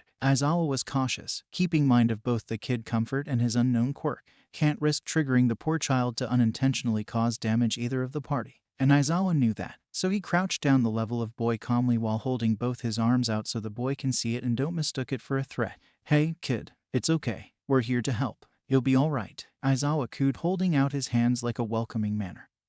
But it took few more attempts to finally gain the child's attention, who was around 5 or 6 years old, and both adults felt anger and pity as they saw how damaged his body is, and was clear someone abusing this innocent child. Well, why you hurt me? The boy stuttered, and he was so afraid, but alas when he realized they are heroes. Meanwhile, All Might was calling Nezu to ready recovery girl since they both live in the school compound. No, you're safe now, Aizawa said reassuringly, and picked up the little child and was surprised. The boy barely even weighed much, and Aizawa had a clear image on how many levels of cruelty this boy gone through. Don't worry, you'll be all right now, Aizawa comforted, and the boy trusted him and passed out. Eraser, I called a cab. Recovery girl is already on her way to UA. All Might informed, much to Aizawa's satisfaction. At least the number one hero is not for show. He do understand how to deal with stuff pretty well. The sky was orange, and meanwhile the trouble was present somewhere else too. A woman in her late 40s was running through the narrow pathway of the garbage-piled streets. She has blonde-brown short hair and teary blue eyes and wore a red office-related outfit on her short figure as she ran. She was sweating, bleeding on her shoulders, and she kept her quirk small wind so she could hold back a psychotic duo of a man and woman wearing all punk outfit. They were chasing after her with a baseball bat on the man hand and a dagger on the female. Love, she's getting away. The pink-haired girl shouted at the black-haired man. Not for long with. The duo of darlings are elegantly better than that trash. The man replied in an English accent. They were not even acts with their gear. When the girl totally imitating some kind of fairy while the man impersonating a British noble instead of acting rampage and curse. Well, psycho comes with different types. Maybe mischaracterized duo possibly included in the unexplainable category. The woman was sure her legs won't keep her going anymore and tripped on some disgusting slimy rotten waste. She shut her eyes tight preparing for the pain. Aside from her already punctured shoulder, the baseball bat gladly missed her head the minute they crossed paths and she and her age ran a mile. But now it's end of the road, she thought. But fate wasn't a dick no more. The pain never comes. Instead she felt something strong and rough thing catching her before she impaled herself to the pavement. Whatever was holding her was warm yet comforting, and she felt the figure straighten her to stand up. "You okay, miss?" a calming and strong voice asked, causing her to open her eyes to see a hooded figure looking at her. He was taller compared to her short form, and she could only see 2 green glowing eyes in his hood. The man was covered by all-leather outfit and green metal spikes. "Yes, thank you." She genuinely was thankful, and the figure nodded, letting her go, and looked at the duo standing there. "Hey, no fun. Give her back." The pinkette pouted, making the man gasp dramatically. "I swear, my love, your enjoyment is my priority, and I will bring back your plaything," the man said, hugging his darling, who smiled at that. "You." The man pointed his finger at Izuku, who tilted his head slightly, really amused by all this shit. Being the writer really made him think differently. No fear on the world, as everything else are just joke to him. But when a blood of an innocent falls, Izuku will make sure they suffered the same pain their victims felt. "Don't you heard, Malady? Hand over that thing, or I'll take violence as an approach," the man threatened with a smoldering stance, which was stupidly hilarious. Izuku chuckled darkly, sending shivers down everyone's back, including the woman he saved. "Why don't you try?" Izuku said, summoning the green hellflame chains out of his hands. He doesn't need his rider form to summon his weapons. They flinched when the chains were summoned. Nobody was expecting to see this kind of quirk. "My curiosity, mister, what quirk is that?" the man asked, fearfully yet keeping his royal attitude, and Izuku could see the fear on their eyes and wondered if what happens when he turned into the rider. Izuku laughed, amused. "Quirk, huh? That's not a term I would have choose," he chirped, confusing others. Then he turned to look at the woman, who was still bleeding. "Oh, miss, the main road is to the left. I'm sure you'll see police officers patrolling. The sight here is gonna get messy," Izuku instructed, and the woman nodded her head, running away, saying a final thank you. "Oops, she's gone. What you gonna do now?" Izuku mocked and removed his hood, revealing his cold expression and white fluffy hair and green glowing eyes. The appearance of his was enough to make them more scared as he walked closer, retracting his chains. He doesn't need them to deal with these clowns, because their sins was enough to power him up. The duo sighed a bit when Izuku retracted his weapon, but safety comes first, as the man stood before his darling in protective manner, more like a human shield. "Love." The woman screeched annoyingly, and Izuku was sure his eardrums gonna explode at any moment. The sound was high and piercing, as if it were a weapon itself. Her quirk. Izuku wasn't slightly affected due to how useless her power compared to the strength of a whole hell or sun. Her quirk is a dust, while the spirit of vengeance is a universe. The voice was enough to annoy him and nothing more. The man wasn't as affected due to he wearing a barely noticeable earpiece that prevents any high-pitched sound to be less loud. Eventually, the drawback came, and she felt her throat aching and stopped her scream, only to see Izuku standing, shaking his head to stop the ringing on his ears. "Stay back, darling. I got this," the man proudly stated, as if he won a war or something, and ran at Izuku, swinging the baseball bat rapidly. Izuku enhanced sense let him know when he saw the bat coming and was about to connect with his head, and he ducked and punched the dude's gut. Izuku punched again on his gut, making him throw up and fall to his knees. The girl tried to activate her quirk but couldn't due to how sore it was. "My darling." The man started standing up with his bat, shakily. You all capture the moon, if you wish," the man said, and his bat soon splintered, changing its shape to a big spike. His quirk, metal sharp, makes inanimate objects sharp upon physical contact. However, Izuku chuckled. "How ironic. Insults are forgiven if directed at me, not my darling." The man spat. "How ironic. A nice quirk gone waste. You do not have potential to wield the power, seeing how much inexperienced you are. Your stance, defense, or the position you're using, all are just lowered or open to your foes. I can literally see an opening, if you ask me," Izuku pointed out, and the man didn't have patience as he charged at him, and Izuku dodged and got behind the man and touched his head. Izuku used Hellflame on his palm, incinerating the body into ashes. Izuku stood there watching the pile of ashes, and then he heard an high-pitched scream of the woman who charged at Izuku, aimlessly throwing punches with knife still in hand.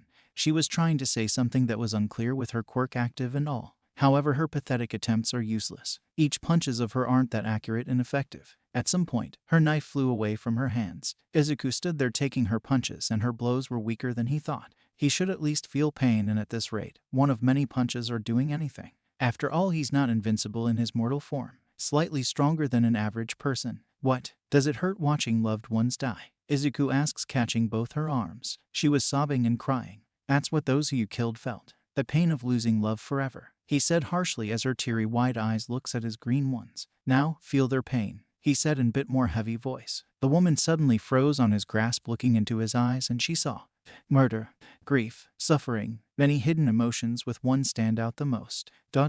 Pain. She watched all those who she killed and injured, tortured. She screamed the same way they did, cried, thrashed, begged, and finally her soul burned away, leaving her comatose shell of a body behind, and her eyes are charred as he let go of her. Stop right there, a man's voice commands from a bit far behind him. Cannot see Izuku's face. Izuku sighed and knew her cries could draw attention, and he pulled up his hoodie hiding his face and looked at the hero, commanded that.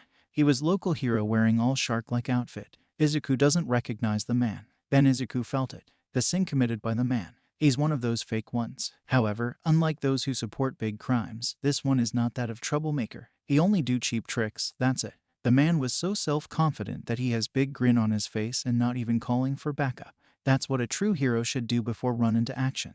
Izuku sighed and whistles. The man was confused at first, but before he even knew it, a black chopper-like bike hit him on the back, injuring and knocking him out. The bike was full black, and a bike lover will say, it looks like a chopper, but it's from the hell. Nobody other than Izuku could own or ride it, because it's alive.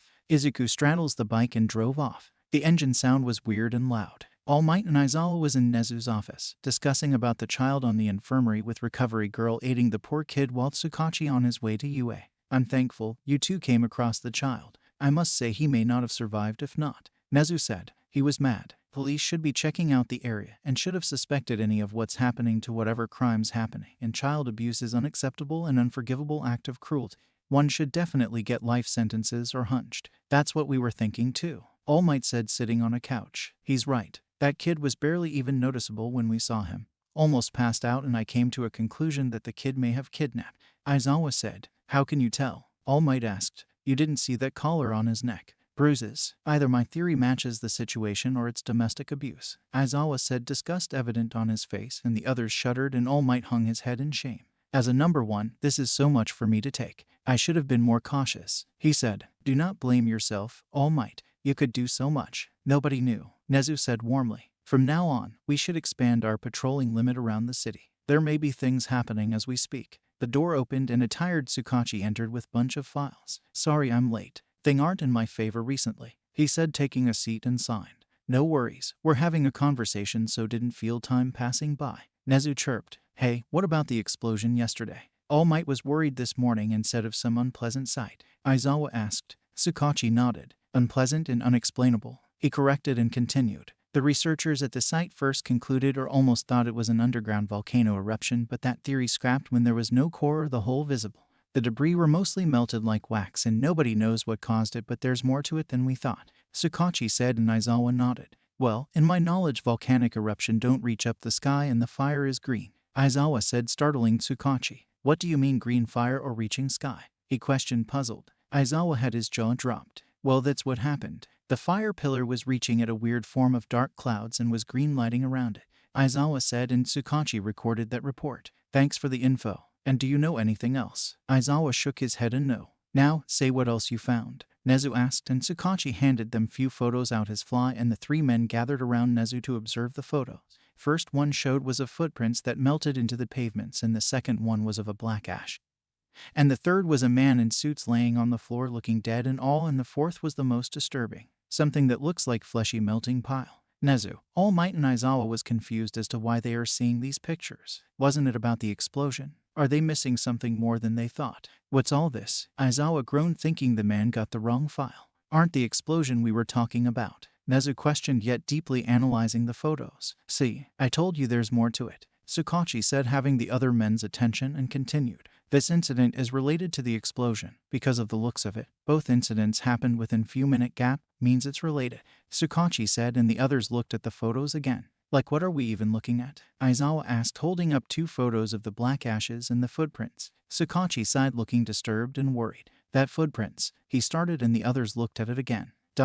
With some research we concluded it came out of the explosion, he added, and the others were surprised to hear that. By the looks of this photos and your claim, Tsukachi, are you saying someone or something triggered it all? Nezu almost 99% confirmed the answer but needed the remaining 1% of confirmation as well. Aside from that, we could no guess any other possibilities. We thought the same way like you did, Nezu, Tsukachi said, but his face was grim again. But the disturbing part is the rest of the pictures. All 3 horrendous and bizarre on their own way, Tsukachi said. What? All Might asked, feeling uneasy seeing his friend look grim. That man on the picture is alive. Eyes charred and in comatose stage. As well, about that pile of flesh there. His body melted like a wax, he added, almost throwing up even thinking of it. The 3 who heard this new information froze in shock and disgust. Upon closer look they could see some fingers and some other recognizable limbs that barely is there on the melt body. Slow, painful death. I should have been more active. All Might blamed himself again, and others looked at the man. And Tsukachi sighed again. Look, All Might, even you could not save them. You can't let yourself help villains, right? That was the 100th time they were shocked. Drug dealers are those who sell dead bodies on black market for unknown reasons. And that man in the suit are the leader, Yuihasu, a former military sergeant, suspended because of drug abuse, and due to his relationship with some big lawyers. He's proven innocent, and the evidences and witnesses are mysteriously vanished, and now he's living dead. Almost everyone in his group dead, and that black crumbles are ashes. Burnt corpse, Tsukachi explains all at once to end the conversation, but sadly it didn't. You said almost everyone, right? What that's supposed to mean? Aizawa asked curiously, but kept his emotions to himself. Yes, we saw a pair of small footprints of a barefooted child, and the child must have fled the scene. No report on a dead child found. And realization hit Aizawa and All Might. Beat-up child, injuries, collar, nervousness, exhaustion, and footprints of a barefooted child, and the child they found clearly fit the description. I think we found the kid, both Aizawa and All Might said in unison. Nezu's office was dead silent since midnight, informed the child is awake and walking. They needed further information that may add up to the puzzle. The incident yesterday is now being reported on the television, which the 3 men watching, and was found many similar incidents around the city in such short time. Black ashes left behind by an entity or something nobody knows what, in the news already spreading like wildfire of many witnesses claiming to see or presumably making up stories of the non-existent.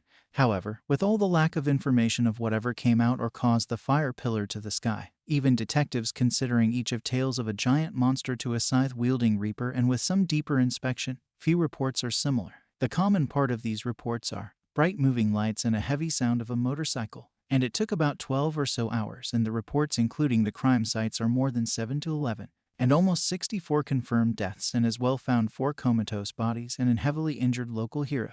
Overall, the news was bone-chilling enough. Police and pro-heroes now had to extend their reach to every part of the city, as well as find any suspicious individuals or a same pattern crime scene. People started the gossip. And that going and trending for a while, it seems. At least we have a possible pattern, Tsukachi said, gaining others' attention. What? Aizawa asked. Well, as far as these incidents progressing, the victims are either villains or the people has dirt on them. Many of those died. I was investigating on them at some point, but they never had a permanent hideouts, and eventually many outsmarted our departments or slaughtered those who has information on them, Tsukachi explains. But what about that injured hero? Yagi wondered, just as brainstorming as others. Tsukachi shrugged. All we could do is rely on the kid, unless we can find any footages or legit witnesses. Other than that, it's hopeless to think of anything on our own. If the case is leading and proven cold-blooded murder with no reason to, we have to think of secure the students and help them at all cost. Just, coincidences can happen at the worst way possible. We can't tell who's next, Nezu said. We'll try, Tsukachi said, but Nezu was thinking of different. To secure, we should do the dormitory project and have our precious students settle in the own UA compound. After all, present and past affects the future, right? The plan was great. At least they could not fail the next generation at any means and must protect them so they could live up to their dreams. Inform parents and students. We need them moved here in a week, Nezu instructed, and nobody objected. Nezu plans has the charm, so they trust his decisions. With all these happening, one of them got a serious effect yesterday at physical test. Aizawa grumbled and others nodded. Izumi Midoriya, right. Recovery girl informed she was panicking when out cold. Her mother said her little brother's death affected her, and the boy wanted to become a hero. Nezu said, others felt a pinch of hurt knowing that a hero fallen before his dreams come true. No wonder why she was trying her hardest even after scoring the best on all the tests. Aizawa voiced out his thoughts. He was a quirkless child if I recall it correctly. Poor kid died because of villain trying to outrun Hawks on a car. The criminal later proven that he was driving under a heavy dosage of drugs. Sukachi, the leading officer of the incident, said, Yagi, though he heard that name before. Izuku Midoriya. But the hero works in heavy stress with his health condition.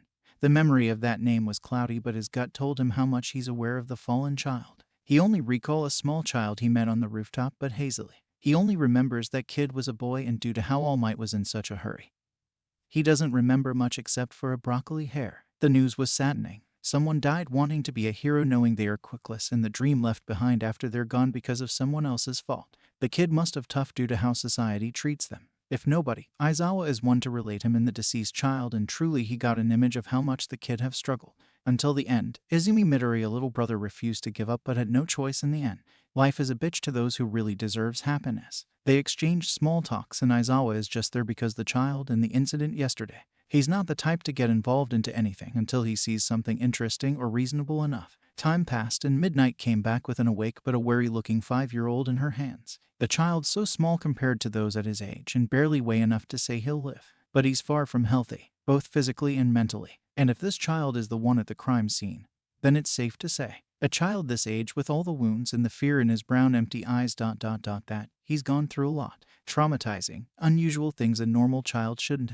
He's shaking on the R-rated pro hands, still afraid of them, and the only thing keeping the child from snapping is Midnight quirk. It was calming and refreshing, so Aizawa asked her to be around the child, and she willingly accepted. Who wouldn't? After a while, the atmosphere cooled down and the little kid is so sure he's now safe but not yet was comfortable around them. Hello there, I'm a police officer and these people here are pro-heroes. Nobody can't hurt you here, don't worry, Sukachi said in his calmest and the most cheerful voice that may finally let the boy calm down fully. Midnight was sitting on a chair with the boy on her lap, her palm gently stroking his fluffy but a bit dirty hair. The boy nodded slowly and looked at them, trying his hardest to not panic, and he saw no lies, amusement on their faces, and sighed a shakily breath few times and nodded at the man. Can I ask few questions? Can we do that? Sukachi asked, careful not startle the kid, who nodded again. Okay, here it goes. Is your name T. Honkawa?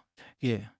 T stuttered. Truth. Where is your parents? Are they still with you, T? Sukachi asked the personal question, knowing that may make the boy go into a breakdown, but he added his softest voice to ask that. They went missing together 2 years ago. T was silent, and Midnight cooed some comforting lines, and the boy just shook his head and no. Why killed? Mommy, he said, tears falling and crying. The heroes felt that familiar feeling crept deep up in their heart. The one when you know you couldn't help a small, now orphan child. The guilt was severe. Do you know this person? Sukachi hesitantly reached for a photo from his file after the boy calmed down again. When he showed the photo, they see mixture of fear, anger, and disgust on the child's face. What happened? Midnight soothing asked the boy who was staring at the photo, shaking slightly. Yes, the boy said, and Sukachi nodded. But before any of them asked something, the boy mumbled something. Last night's incident.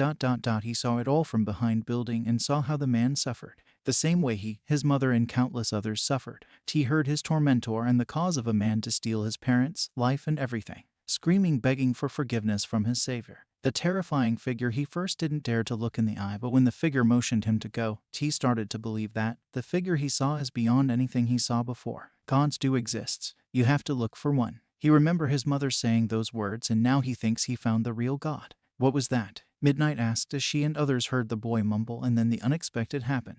T gave a small smile as he looked up at the adults. He screamed just like me and Mama did when my savior killed him. T said nervously, but wearing a happy smile on his face. Now his mama is happy. The man who tortured them finally learned his lesson. The adults was stunned and looked at each other and realized, T talking of the same entity the police are looking for. Can I ask you who was your savior and how do they looks like? Aizawa asked curiously, and they all leaned closer to hear what the boy has to say.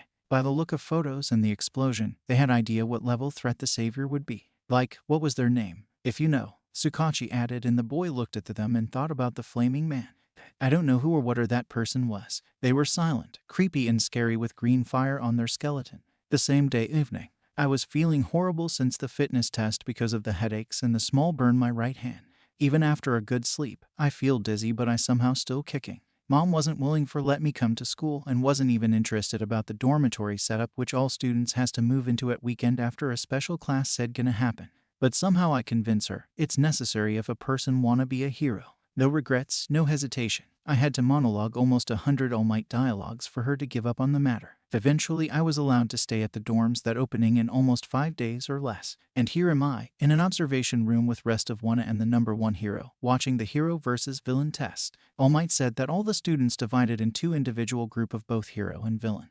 And in the end I'm paired with Ochako and gonna face a villain team that All Might chooses. But until now almost every match were finished with villains having scored better than heroes. Now only 2 rounds left and in either of those is our time comes randomly, so I was preparing while Ochako and others talking about the mysterious vigilante that came out of a green fire pillar. At least that's what authorities claiming they found out, and I watched news last night but I don't believe something they claim to be exist. May or may not some villain doing it in order to spread fear by doing something with a machine or bomb or whatever. At least we have All Might if things go south or so many pro-heroes. I believe in them and I hope eventually others trust us the future hero the same way.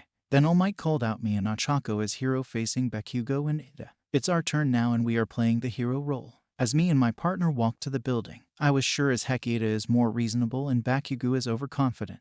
But since Izuku death, he's afraid of me. After all, I became more unforgivable and stubborn and mad that I fight without any second thought or realization if my attacks hurt my foes or even worse. But I refuse to hurt someone that's not Bakugo. I don't give a damn, I kill him in the end. Begin. All Might voice boomed the battlegrounds and our enemies are already inside the building as well as Ochako who didn't even realize I was slacking off. Sighing, I made mental image of not completely go influenced by the emotions as well as our victory that now need to be inevitable and rest is to All Might to decide who to choose as winners. Ami have plan. We cannot risk even a small portion. Ochako reminded and I nodded. I'll let myself as a bait. You secure the weapon. Katsuki will go after me, I said and she looked at me unsure. I can't blame her though. It's no solid plan but seeing how Katsuki has his stubbornness in him. He will come after me so he can show me his power even though he's uneasy around me. He'll be more violent and aggressive to mask his doubtful face I saw in him in these 10 months. He won't waste no time and I'm sure of it. Besides, Ochako has an advantage of her quirk. She can either float herself up or catch Ida off guard. She's perfect but Ida is smart too, though. You sure? No backups. Is offensive approach a good idea? Ochako voiced out her concern. Depends on the situations. Now is a great time and also use your quirk either on you or Ida if your sneak approach fails. You know better than me how good as your quirk is, I assured her and the wall exploded. Bakugo landed between me and Ochako as I thought he'll do. Ochako sneaked away leaving both of us. I snickered coldly at the blonde who stood there with an intense expression, with a ready stance that looked more of a rushed. The way he was opposing me, I sure as heck can see he's actually troubled. More like an adrenaline. I have to say, he won't be fighting for a while. He's now in between the 2 stages of forced confidence and unsure of anything else including his current position. Predictable, as always, Kakin. I teased seeing his left eye twitch. That nickname sure do an impact on his pride and knowing him, he'll use rage to cover his true feelings. Stop fucking calling me that, he shouted going for a explosive powered right hook that I knew he'll do. Typical Katsuki. Kakin will use his right hook. Ami, I do remember when Izuku instructed me when me and Katsuki fought the second time on middle school. Now his analysis on Katsuki is as readable to me and I'm sure that the information won't erased from my mind. Instead of dodging the blow I raised a psychic shield just to block and dropped it immediately with my own knee to his chest and a spinning heel kick. He was about to fall when he exploded the ground lifting himself up in the air to propel towards me. Same trick over and over again, huh Katsuki? So will I. I laughed surrounding him with a purple aura and ducked so he flew over my head and hit the opposite wall still surrounded in the purple aura I uses to make him not to use his explosion and I lifted him up so fast he slammed onto the ceiling, going through it distracting Ida who was head on fighting Ochako. With enough time Ochako floated herself and hugged the weapon. Hero team wins, All Might announced. And I finished the game before it even started and just as before. Bakugo still lacking confidence. And he's lost. Child abuse, a sin with no excuses. The inflictor of the suffering must be perished at any cost. If denied the accusation it's gonna make things worse. Acknowledge your mistakes and they're a way to afterlife unless the tormentor is fine with eternal suffering of hell, where billions of sinners paying for what they did wrong. To a pickpocket to murder, child abuse, neglect, rape, every sin has a punishment at the pits of hell and no mercy guaranteed. No matter what happens you at hell, you won't die. There are no escapees, just suffering. Izuku felt that pain, not of the ones at hell. No, he felt the blood of innocence everywhere and one stood out the most. Dozens children and adults of various ages with nothing except their fate in common. Either they are shipped to those who needs a test subject, or those who need pets or playthings, and Izuku was in rage. After he freed them, no sinner will live up to live another tomorrow, and that's his final decision. Sinners must be eliminated. He'll make sure of that. Sinners will feel the suffering in the mortal realm before the eternal suffering of hell. The highway wasn't as crowded, and he rode the black chopper look-alike bike, attracting attention of many with its heavy and loud sound as he zoomed past them in his mortal form. Izuku knew better than to deal with the wannabe heroes if they see his hell formation.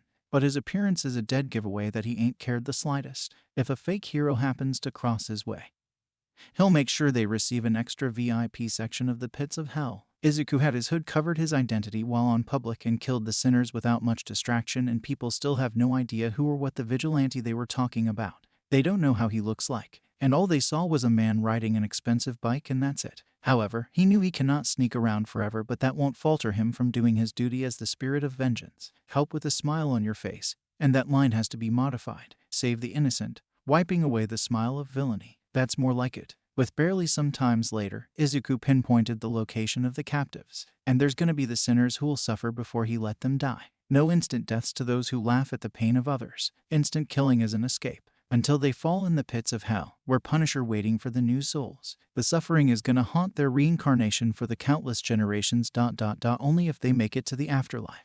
The building was less suspicious, with that abandoned, lifeless look and destroyed exteriors. Was located farthest right of the city, near the docks. There were no civilization around that part of the beach, and the researchers who built the base claimed of the area being unmatched for their purpose and was left long time ago. At least the story was believable. No hero or villains can find the place unless they do have business with the current occupants of the building. There are no rumors, witnesses, proof of anything suspicious happening there. Either the said witnesses do not exist or they gone silent. And that's why black marketing, auction, drug transportation, black money, and all going smoothly for the Black Lotus, a highly secretive black spot of the criminal world that oversees the many continents and many bases around the world. No one but those who are as important knew of the existence of the said group. Many women, children, money, and all disappeared without a trace. In different parts of Tokyo, no noticeable suspects, no common similarities, no patterns, no evidence. They vanished one day and never came back, including a reporter who seek high scoop for their newspaper, and people only knows he was just as unfortunate as the vanishing individuals. No information of the whereabouts of any of them, let alone evidences of the crime scene. Police gave up long ago, and Black Lotus are thankful. They won't tie up loose ends, just straight up cut them out of picture, including those who work for Black Lotus. Slit throats of nosy people and don't hold back even if it's your bloodline, a common rule. Raging Kuriakami, the third executive of the vast organization. He's the boss here, at Tokyo, while there are many of them scattered around the globe doing dirty work for their long-lost founder. Boss, we have a new deal. A grunt announced, coming in an old-looking office with rusty iron walls. Sadly though, the maintenance are limited due to the unstable structure of the building. Even if an excavator hit the wrong wall, the building is done for. But to mask in with false impression on a non-suspicious building, they cannot rebuild the base and expose the life in the building. Police will come a headache and heroes pain in the ass, and then All Might. He is an unavoidable meteor if he accidentally blow a punch. So, having an old base has its own perks. The room had so many stuffs, contains drugs, experimental items and all. Ragin, the man himself, wearing all black suit, sat on the cushioned chair, had black trimmed hair and goatee, sunken brown eyes with glasses. He was smoking a cigar while playing games on his phone. He was in his middle ages, and his body is not muscular either. He looked up at his goon, who was as bored as the other occupants. He's an action-starved bastard just like the majority of others excluding Ragin. The boss only like having fun with their captives. He's a sicko. Spit it. Ragin spat, still playing games. 2 crates for a quirk. The goon said. Quirk means they also have to give away their slaves in process. Well, that's what they are for. The man sighed. They wants that drug a fellow gang produced, so they are getting 2 crates of it for powerful quirk, as well as wielder of the quirk. Who's the messenger they sent? A bystander, no official member. The goon replied, knowing his boss' answer. Kill him. I'll contact them later. After all, the boss said, getting up, throwing his phone on the table with a smirk. We have to do a proper farewell for someone, right? Yes, boss. And can I fight and then kill the messenger? My muscles are stiff by playing around. The goon complained. I want him dead, that's all. Ragin said, walking out of the room to a hallway full of doors to each sides that either the rooms of the gang members or some empty storage. He drew a beeline straight at a room that's left to the hallway and had narrow pathway leading to a metal door. An amused, mischievous smirk appeared on his face when he felt the intense air behind that door. He can already see them crying and in pain. Their screams are a music in his ears, and he enjoys it. Opening the door, there was a big room that connects to many cells with iron bars. The cells are attached to the wall and the cell are actually connected to one another with no barriers on the middle. And inside big wide cell was almost 70 or so people, different ages and powers. There are men to little boys and women to little girls, all of them wearing quirk-nullifying cuffs on their legs, and their bodies are all bruised, beat up, and war-torn, bloody clothes. By the appearance of them, one can say they are living because of miracle. They looks exhausted, starved, and in pain, and some of them has tight shock collars around their neck, enough choke them to a state that a tiny bit of air their lungs get. Such a cruelty. These are the people who mysteriously vanished within last few months, maybe over a year, and they lost all their hopes of survival, but will be happy if one day they could escape. Raijin laughed at the people gathered around close to one another due to support those who have weak heart. Hello there, Raijin greeted, smirking at them, and then at a teenage girl who was he going to sell for the drugs. The girl heart skipped a beat and she knew what's going to happen, and tears poured out her already puffy red eyes. She's a teen around 13 or so and had long blonde hair, which is now covered in grime and blood. Her black eyes look dead and her lips are busted slightly. Her fate is written. She thought that way. Her cellmate had the same fate waiting for them. That monster sold her friends way back the first month of their capture, and now it's her turn to go. Nobody knew where they taken to, but knew that there's no escape from it. It's more like fear of the unknown. Today won you is my key to achieve something I strongly craved for, and as you know how well we should say farewell to that certain someone, the man declared, earning many shocked gasps from the crowd behind the bars. I know that someone knows who am I referring to, the man said. The slaves started to worry about that. Even if they don't know each other for their life, here in this cell they got familiar with one another over time. Having that ripped away from them do hurt, to say the least. So Raijin heard many cries, complaints, curse, and was desperately trying their best to defend all the occupants as well as themselves. As my pets, I expect no denial. Like it or not, you are going. The man smirked at the girl and others looked at her worried. If you want them safe, come on out without all the ruckus. I do have some pretty good things so you won't forget any of us, the man ordered to the cowering girl, who complied eventually. She cared about them dearly to refuse to oblige. The teenager stood up weakly and pried away the comforting and desperate hands that was begging her to don't go. She pushed past the human barrier blocking her from the man. It's better this way. A good girl you are. I must treat you with an extra care and choose some best toys to make you never forget this day, Raijin said. Now come closer, he said, about to unlock the cell. She's going to somewhere away from them. Somewhere more hellish, more merciless, more unforgiving, more psychotropic. Is this her fate? Is God that much enjoy toying with the good and lovable people? Is there even a God? If there is ... why not helping them? Come on, let's go. We have a long way, the man said in a sadistic voice, scaring her, and he was searching for the keys in his pocket, giving some time to cherish her moments with these kind, innocent people. And she one last time called for God, with a small hope that will die down the second she gonna step out of the cell. Help us, God. And the call for help was replied with the building shaking slightly with a faint sound of an explosion. The man growled at that and a goon burst through the door saying intruder or emergency. He looked afraid and in urgency as Raijin gave a one final look at the slaves and left the room with the goon. Did her prayer reach to God? Black Lotus, the vast organization of the reputation of cheap shot bastards rampaging the criminal world, and took over some notable gangs as well as destroyed many of those who go against them. Those who has a major dirt on them, never gonna see outside world, and many know it. The drug deal between some lower classes to both have a better usage of it as well as pinpoint how to produce it and then eliminate the true founders, bury the knowledge of their existence with them. Black Lotus is no Black Lotus if they don't do such traitorous attempts, and that dearly influenced the goons as well. Killing to have fun, surely the main traits of the name Black Lotus. Some brainless fools going rouge and create a gap between villains and heroes by indirectly approaching with tempting offers, one that nobody in their right mind could refuse, and denial is a fuel to the goons who wants blood splatter around them. As the knowledge never seen outside world thanks to dead men who knew their secrets, and that's why their business going as smooth as butter unless Raijin got so lazy and refused some contracts once a while. He just want money. Many of greedy individuals join Black Lotus because of their paycheck. Loyals gets meat, a policy, and you are safe inside that zone. And now at the entrance of the building, which is closed with big rusty wide gates, and many goons of both gender chatted or playing games with their friends to keep their existence a secret. They were inside the room that leads to the gate, so nobody can see them outside of their base guarding it. That's gonna be a dead giveaway. All of them wore black outfits, cat suit for ladies and normal suits for guys. They do have guns and some familiar weapons of their choosing, but they are mainly using guns. They aren't as trained with close-range weapons. Only their boss right-hand man is the master of various fighting skills and weaponry, and he was present with them too. Sure, they have quirks, but they don't like the shitty drawbacks, so they depending on the weapons and support items. Mainly weapons, and those who comes has to knock on the metal gate and then say a password. They will know if some frauds decides to enter. They have a unique way of knocking on the door with some rhythm or stoppage, and then comes the verbal password. Until whoever that outside proves they are no threat, the goons had to make no sound. Can't risk some wannabe know someone in there. Ragin wasn't as smart, but the freak is strong and sometimes come up with plans to stay safe. Until now they tricked many fools, were heroes and villains included, and knew better than to give away some information to some random nobody. They still craved to get paid after all. The room filled with hushed sounds of the goons, many laughing, chatting, and also the noises of their phones. Most of them are game addicts, just it was natural for them to addicted on something that can help them pass time.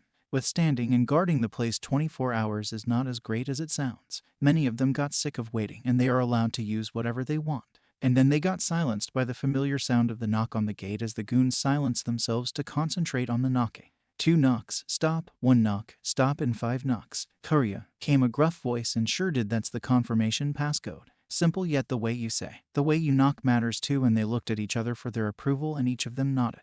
Cage, the right-hand man, nodded at one of the goons, and the goon pushed open the gates, and they all picked up their guns and rifles pointed at the entrance. Some with barrier, shield, hardening quirks readied they quirks. One wrong step, the man outside will sure have his ass in the grave. When the gates opened, they saw a skinny bald man who wore oversized dirty smelly clothes, a blue jeans and a prison uniform white shirt. Sure, this dude here is simply a messenger. No official member of the gang who sent him. Yo, no threat. Stop pointing guns at me, the man said with a sound that belongs to some lazy, sleepy man. But the man was wide awake and felt threatened by these goons. The 7 women in the group ginned, and remaining 12 dudes laughed at the man, who was intimidated. Cage just snorted and said, "Do you see yourself in a mirror? Should we feel threatened by some random like you?" He chuckled dangerously as he moved closer to the skinny, shaking man.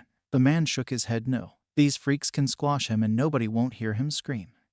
No. The man stuttered, annoying Cage even more. Cage sighed and held back. They want something important, so they have to hear this roach out. So, what you got? Cage asked. The man blinked and then thought about why and what for is he here. All the information gone through the window when the goons antagonized him. The man said the offer is to give them a quirk. In return they'll get 2 crates of the yet-to-be-marketed drugs. 2 full crates. That's the golden fish. Cage gone back through an open wide hallway to Ragin, probably to inform the new deal. While he's gone, the skinny man received some glares that offered nothing but pain.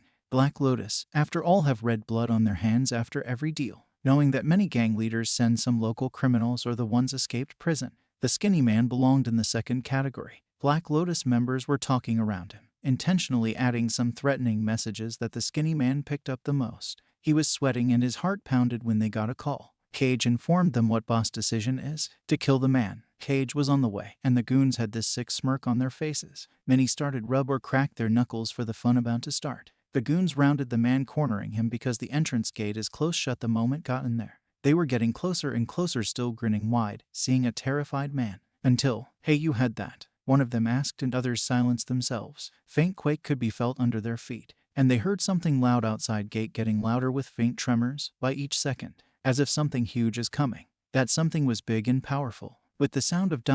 some modified engine, as well as the small tremors gotten bigger and clear. It was fast, to say the least, because of how quickly sound and the vibrations increasing. Something massive is approaching, and everyone, including the skinny man, backed away from the gate, and the goons both activated their quirk and pointed their guns at the entrance. They could feel their eardrum beating just like their quickening heart. The shaking of the ground increased, and they could feel their bodies shaking with the vibration. Is it friendly? Is some gang coming for a deal? The possibilities are high. But one important detail: nobody except few people know of the location. And that few people is 6 feet under the ground now. Then what is coming? Who give their address? Are they even know whose base it belongs to? Hundreds of unanswerable questions evaded their mind as the uneasy feeling of something getting high and high. "Stay back," one of the males said, and everyone backed away, but they kicked the skinny man towards the entrance. Cage won't mind who dies. He only mind 2 things: action and money. And they have this feeling that whatever is beyond that gate is worth some big action. And they are not prepared even the lightest. Right now the threat is outside, coming closer, and they could feel their hair on the neck standing as the engine sound got louder. It was unlike any sound they are familiar with. It has this echo and heavy and loud sound that is impossible to mimic. It was oddly creeping them out, like monster that's only can spotted in horror novels and movies. The sound itself is threatening. "What's happening?" one of the women shouted, and others are just as startled and uneasy. And little did they know that's gonna be their last interactions. The sound and the heavy something got closer, and then, "BBOOMMM." The iron gate melted and destroyed as that something extremely burning green and big hit and came right through it, sending shockwaves and iron pieces flying around with bomb-like blast as the goons got sent flying with the shockwave. And Skinny Man was unlucky as the green fire something ran over him and stopped on the middle of the room, skidding and damaging the floor, melting the floor as if it's nothing. Everyone except the Skinny Man was in daze but alive. The current occupants guarding the gate was heavily damaged but breathing, luckily. For now. That is. Deku stood tall on a hill that connects to an old parking lot in the road between Main Road and the Coast facility. His hood was down, and with his enhanced senses, his emerald glowing eyes picked up what's happening at his destination. He could barely see the building, but enough to make up what's going on there. Some tall iron gate guarding an already old and weak building. He felt the rage bubbling in his veins. He could feel the arrogance, amusement, joy of the tormentors in that rundown building. His jaw visibly clenched, eyes narrowed with the hellfire glowing in his eyes. Some black smoke barely rising up from his shoulders, indicating the anger he's feeling towards the inflictors of pain. Tormentors doesn't know what pain is. The pain of what the weak one feels, and the captives in that building is an example. The grief, sorrow, pain, helplessness, emptiness, and the lost hope. Lost hope is something identical to suicide, because feeling that comes with the lost hope is unbearable mental pain. Many foreign emotions, self-hurtful demons, self-loath and hate, and the thoughts of non-existent. The emotions is the unbearable that your mind cannot keep up, and you'll turn into a shell of human that's walking with no purpose other than dealing with your inner battles where your winning rate is 0. Deku knew that. He was one of them when he was alive. Bullied, abused, belittled, and hurted by the tormentors to the extent of self-hate and emptying the life out of your body. He suffered and knew nobody should be treated like that. Nobody should feel that pain, the burden to the world. Everyone should be free, happy, and unharmed, both physically and mentally, but not those who seek satisfaction and entertainment of hurting innocent. They are the sinners. Sinners inflict pain but cannot tolerate. Sinners are cowards, and they hurt the weak because of they can't beat the one that's equal to them. Sinners do have dark past, but forcing that burden and pain on someone that's not the one harmed you. Sinners consume negativity and blame the faults on the innocents. Sinners must be perished. Really, painfully. Pain of their comfort scene in the world they built crumbling down with their pride. Pain of a razor inch by inch cutting and slicing each muscles, veins, limbs, heart, brain, without killing them and let them rot like that under the scorching sun. Deku will hurt them, let them suffer, scream for forgiveness and mercy. But, in the end, the walking hell he is won't give them relief. There are no mercy in the pit of hell, only the punishments that can make you cry and scream. That many universes to hear and fear for their lives and choose the path of good. Now, here, Deku is the executioner, the law, the punisher, the god to decide. He'll decide how gruesome and sickening a sinner's death would be. And he chooses for them his slow, painful death. The one that make them see their faults. The one that will show them the hell before they go to hell. The one their many incarnations remember. And Deku saw a minute ago a man going inside the building. It was barely noticeable, but nothing escapes the death. And Izuku smirked. With that smirk he'll ruin them. He'll wipe away the black spot of the world. And he saw how the building is, and he looked towards a parking lot where he saw something big, old, and rusty, and he knew what to do. And he'll do it. To kill them painfully, slowly. He summoned something that could cut in his right arm, and that something was terrifyingly beautiful. Deku gave the facility one last look and then opened green fire circle under his hell cycle.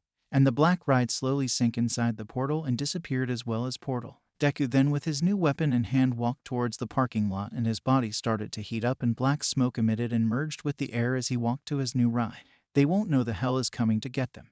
The entrance totally is small crumples, and where the big ride is stopped started to melt with such a heat that the goons started sweat heavily. And the frond part of the base that connects to the entrance crumbled down and is now just black tiny pieces on the group.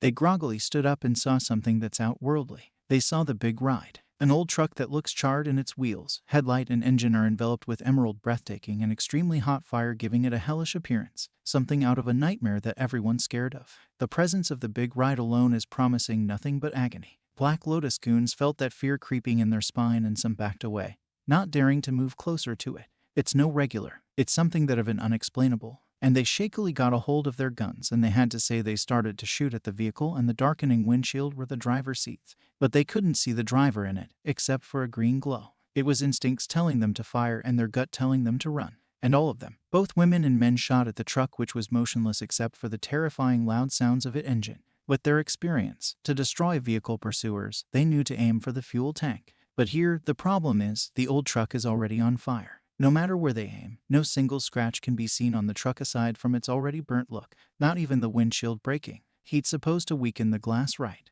But no. It's unbreakable. Some heavy guns aren't enough. That's not possible, right? As they fired their guns on of them with sand, Quirk launched some at the fiery part of the truck, but no avail. And it's safe to say, it's not an ordinary truck someone put on fire. They're seeing something else. Eventually stopped firing as one of them ran inside to alert other goons on the different part of the building. And then the door of the truck opened in an instant, making them point their gun at it. When the driver gets out of that truck that is made of some bullshit they cannot figure, they then slowly got in their positions, some behind the rubble of the destroyed entrance and others positions themselves blocking the hallway to the inside and waited for whoever to come out of that truck. And then the roof of the truck crumbled away in green and black crumbles, and a hand emerged from the top holding on the frame of the windshield, and a ghost rider jumped out to stand on the hood of the truck with a weapon that's as nightmarish as truck, and then they saw the figure himself. His metal boot underside made a loud sound as he landed. The ghost rider calmly stood on the hood with zero motion and eyed them. The goons felt a surge of fear creeping and hiding their souls behind the deepest part of their minds, and their body paled and froze on the spot. The fear they felt, or whatever emotions they felt seeing the spirit of the vengeance, is unexplainable. Their breathing hitched and their face was void of any expression except for the visible fear plastered, and cold sweat formed each and every one of their body. And the women started back away along with some men. They never expected this. A burning skeleton, a walking and alive one. Ghost Rider tilted his head sideways slowly and spun his weapon in his hand. The nightmarish weapon Ghost Rider now has is a scythe, with black charred long handle and emerald green lava blade, that dripping lava around as he spun it. A weapon for a perfect cut indeed. The goons shakily pointed their gun and started to shoot at the skeleton, who in return jumped off the truck and with a speed that can fool your eyes attacked them by swinging the scythe, not even giving them any opportunities, and cut clean off the legs and hand of whoever is in attacking range. The goons helplessly fired their gun, but the Ghost Rider isn't affected by it. The bullet gone right through the rider, and they even tried to fire his skull, but no avail. Ghost Rider cut their hands and legs, and the goons who lost their limbs screamed in agony, and with the power of the hell flame, the blood started to stop flowing out of their limbless body with power of heat, so they won't die, and with pain they won't pass out anytime soon. Hellfire keeps the one who being punished alive and awake when the eternal suffering starts. With act of will, Rider did the same. They won't until he wants them to. Ghost Rider attacked all of them one by one with the same method, to keep them alive. He did the same with both women and men. A goon who had quirk cancellation ability and fired his gun as well as activated his quirks as Ghost Rider crippled his friends. Wasn't working. The Ghost Rider is still in the hell form. The fire scythe cutting clean their limbs, and the Ghost Rider motioned its hand the goon way. As the chain covered by sharp blades shoot out and wrapped around his legs, and with a strong tug the goon leg crumbled into ashes, causing a pain scream out of his mouth, and Ghost Rider came to his and stomped his right hand, which crumbled into ashes, as well as his other hand soon followed. Ghost Rider did this to the remaining couple of goons by whipping their legs with the spiky chains, destroying their legs, and cut off their arms as well. Ignoring all the cries, Ghost Rider headed to the hallway, but then something touched his boots. Looking down, he saw a rifle. The matte black firearm belonged to one of the goons, but not anymore. Retracting the chains, Ghost Rider picked it up, and the weapon instantly caught on fire, burning it and gave it an appearance as same like any other weapon Ghost Rider possessed. The hallways echoed as his metal boot footsteps moved further inside the building slowly, and not bothered by the creepy scene of this dark hallways that alight with some small bulbs here and there. Ghost Rider doesn't give damn how the hallway looks. He's even creepier than it. The Ghost Rider moved forward, holding scythe on his right and the rifle on the left. Soon enough something came and sticked around his leg, which made him stop. Slowly looking down, he saw something toxic green sticking his legs on the floor, and then a boomerang came connecting with his chest and flew back to a woman. Goon came out of one of many doors on the sides along with bunch of others. All of them looked scared, but they really are trying to hide it. Finish it, she said, pointing her gun, as well as others did the same. They fired again, and Ghost Rider pointed his gun and fired only once. Instead of a small bullet, a green fireball came out of the gun, and when it hit the target, the fireball hit the ground below a few feet away from them, sending all 5 of them on the floor, enough to cause them to fall. They did fell, not before they flew few feet away, and Ghost Rider turned the heat of his body, and the sticky thing solidified first and then crumbled away. 2 goons already lost their legs due to being close, and they were as wide awake, crying in intense pain that they never felt before. And the 3 other goons got scared and about to get up and run. Few hellfire spike chains erupted from the ground and wrapped around their limbs. Unlike before, this time the chains ripped apart their limbs after burning with hellfire. They will die, but not now. The suffering is about to begin. The second Ghost Rider free the innocent. Tormentors feel the pain of eternity. From now on, this is rule. The scream left their mouth, echoed the dim hallways, and Ghost Rider moved forward, giving away his location by the metal click of his boots, and he could sense no sinners are inside the rooms on either side. But he could sense them gathered in front in the big hall. And by the looks of it, there are so many of them and he'll destroy each and every one of them. There's no escape. Ghost Rider slowly reached the big hall, and as predicted, many quirks and bullets shot at him, and he started his attack too, moving fast before they know it, swinging the Hellfire Scythe in circular motion, aiming for the limbs, and then repeatedly shot fire bullet from the rifle, aiming for the ground below, that took out multiple goons at once. With each swing, the scythe let out molten green lava as well as cutting legs and hands. But then there were 2 goons with quirk that they think is effective against the Ghost Rider. When Ghost Rider immobilized many goons fast without letting them respond and was going for the rest. They shot heavy shot off water and mud water, much others' relief. Water is powerful compared to fire. At least they thought. When they ceased their attacks, there was no fire, just a burnt skeleton without a sign of movements. Both Ghost Rider's weapons lost the glow. And the goons stared at Ghost Rider for a second and their eyes widened. It's an actual skeleton. No transformation quirk. No illusion. Just an actual skeleton. They stared at the Ghost Rider and then erupt into cheers. They finally defeated this. Whatever is it, and boy, how wrong were they? They didn't know Ghost Rider actually staring at them. And then a powerful shockwave along with intense heat halted them from further celebration, and the green light got brighter than before, and before they could understand what happened.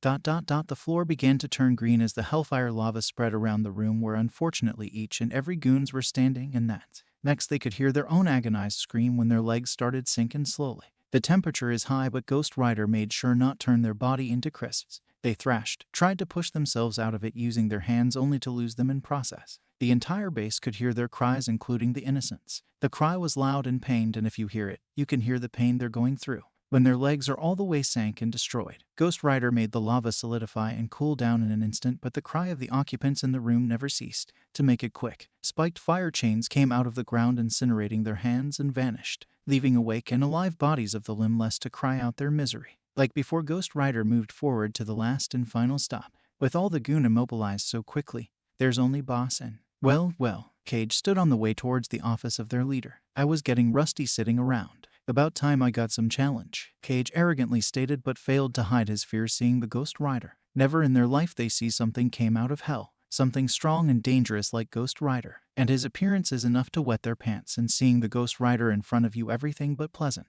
Ghost Rider stopped and watched creepily, doing the head tilt as Cage prepare himself for ... his quirk. Heavy air, a quirk to add pressure on the air that surround his foes or object, and he tried that here, immediately adding the pressure around Ghost Rider to squeeze him between it. It works like water pressure but with air. Ghost Rider did only one thing. With some more of his endless strength, swinged the scythe so hard that the air around the started to get hot, and the force behind the swing created force that both melted and pushed away everything with the shockwave it produced, and Cage lost all momentum and balance, and before he could fell down, a powerful glove hand grabbed his face and lifted Cage in the air. Ghost Rider left hand that held the gun now strongly clawed onto Cage's face, slightly melting his face in the process. Cage tried to kick and scratch Ghost Rider, ending up accidentally touching Rider fiery skull, and his hand crumbled into black ashes, earning a muffled scream due to Rider hand basically covering his face. Tilting his head slowly side to side, Ghost Rider grabbed Cage's other arm into a vice and ripped it off of his body with so much blood splattering. Then Rider done the same to his legs before tossing Cage aside like he's potato sack and headed to Ragin. On the way, Ghost Rider looked to a narrow pathway that leads to the captives but moved straight towards Ragin office. Not far, and Ghost Rider already in front of the door burst it open with a simple, and there he saw the man himself, the leader of all crimes, the cause for the pain that hurt and sold those helpless people for his own little profit, to swim in the pool of money, for some filthy money. Ragin saw this and started panic as he activated his quirk that helps him to solidify air, and solidified the air on top of Ghost Rider and crashing it on top of the fire skeleton, only to see the solidified air shatter into tiny pieces before turn back to its normal form. Back away, the man shouted, using his quirk again and again, but it has the same effect. Who are you? Why are you attacking us? The man practically begged, and Ghost Rider made fire chains to grab his legs and drag him closer. And when Ragin got closer, Ghost Rider stomps both his leg, crushing his legs and then making them crumble away with incinerating them, earning the same reaction he got from others. Ragin cried, screamed, cursed with all the pain, and Ghost Rider picked up Ragin by holding both the man's hands high and then kicked on his chest with some force so his body flew away, his severed hands on Ghost Rider. Deku reverted back into his mortal form and chuckled at the sight. Behold him. The grown-up man was crying, cause his both hand and legs are now gone, and whose fault is that? Not Deku, not the poor people in the cell, not heroes or villains, not even his goon. It's Ragin's fault he's in pain, because he tormented, killed, took away the lives of the innocents while they could only helplessly watch and cry. It's his fault that he's suffering. suffering because he made others suffer. His own fault. Deku moved closer and crouched next to the man and laughed at his face. How does it feels like now? Are you enjoying it? Like when you did before? The man continues to cry and Deku continues. When you hurt those people in the cell, they did beg to stop, right? When you sold their loved ones to get money, they cried the same way, right? Now how is it feels like? Being in pain, helpless? Deku asked, slowly sending shivers down the spine of the crying man. The man got cut off when Izuku clawed his mouth and forced it open. You don't deserve mercy. Don't deserve to beg for mercy. So you won't talk. Izuku spat, opening the man's mouth wide and got a hold of his tongue. Ever again. Izuku finished his sentence, and with hellfire he turned the man's tongue nothing but some black ashes. The man was crying, but no sounds came out because of the worst pain a person that ever felt. He already saw the hell and writhed on the ground. Ring ring. Izuku saw Raijin phone ringing on the ground and smirked at the limbless man and picked it up. So, what's your say on the offer, Mr. Raijin? Is it a deal or you aren't interested? Came feminine voice, and Izuku looked at the sobbing man and chuckled. I don't think he's in the mood now, Izuku playfully said, and at other end was a silence and then a shout. Who are you? Where's Raijin? The female almost yelled. Who am I is not important, but I can say, you'll meet Mr. Raijin very, very soon. With that, Izuku crouched next to the man and placed the phone on the ground close to the man and sneered. Ask for help if you can. Leaving the man behind, Izuku left the room with his scythe in hand and stopped walking. There are bodies of the Black Lotus goons everywhere, and knew he had to hide the due to the children he's about free could not watching without trauma and go crazy. And he summoned many chains and then walked towards the room where the people are held. People in the cell was sad because this teenager is about to send away for money or whatever, and they knew the action outside will end and they'll take her away. But we're hoping the heroes found them and could beat these cruel psychopaths and save them from this hellhole. But they kept their hopes low. When it can't be fulfilled, there will be a weight in their hearts that's sickeningly painful. Their sanity losing either way, and now only thing they could feel is hope. The sounds outside is like someone fighting, and they told each other that heroes are here or they are fighting villains. That happened once. They were excited to leave the place, but later found out it was nothing but some misunderstanding between two gangs. They all held little children close. If it's fight like they suspected, they are not safe even in the cell. They sat there with some hope, but now there's no sound of fighting anymore. If heroes are here, they would be here right now. They don't want to think the heroes dying at the mission to save them. But do they even know they are here? That they are held against their will? And then they heard the metal clashing the concrete as if it's footsteps, and the door got kicked open out of its hinges, making them visibly flinch, and they all trembled in fear. Being tortured does that to you. And when they looked at the dim narrow pathway connect to the door, they saw a shadowy figure and two glowing green beautiful and intimidating eyes and the green hellfire sight the figure holding, and they felt somewhat relief. Why? That man looked scary, yet they felt a bit relieved. When the figure came through the doorframe inside the lit room, exposing his appearance. Black outfit, white hair, green fiery eyes, and a great build and the scary-looking weapon. The boy came closer to the cell wearing a reassuring smile that seemed so foreign to them. But they saw sadness in the boy's eye, and it simply touched the cell bar, and their eyes widened as they saw the metal bars melting into liquid with some seconds and solidified as they touched the floor, and the boy looked at them and smiled again. Ready to go home? The boy asked, and they felt their heart stop. They can't believe it. They followed the stranger who carried one of the little kids, and they saw black ashes and weird creepy noises when they were going through the hallways. They don't know. All the goons was in all the rooms on each the sides, and they don't even know who's their savior is. They never seen a hero like him. The boy keep them smiling time to time, and yet they don't know his name. What's that spooky sounds, big brother? The small kid in Izuku's arm, whose mother is a bit weak to carry, so he gladly did it, as then they saw his weapon that provided light vanished from his hands as they see the exit.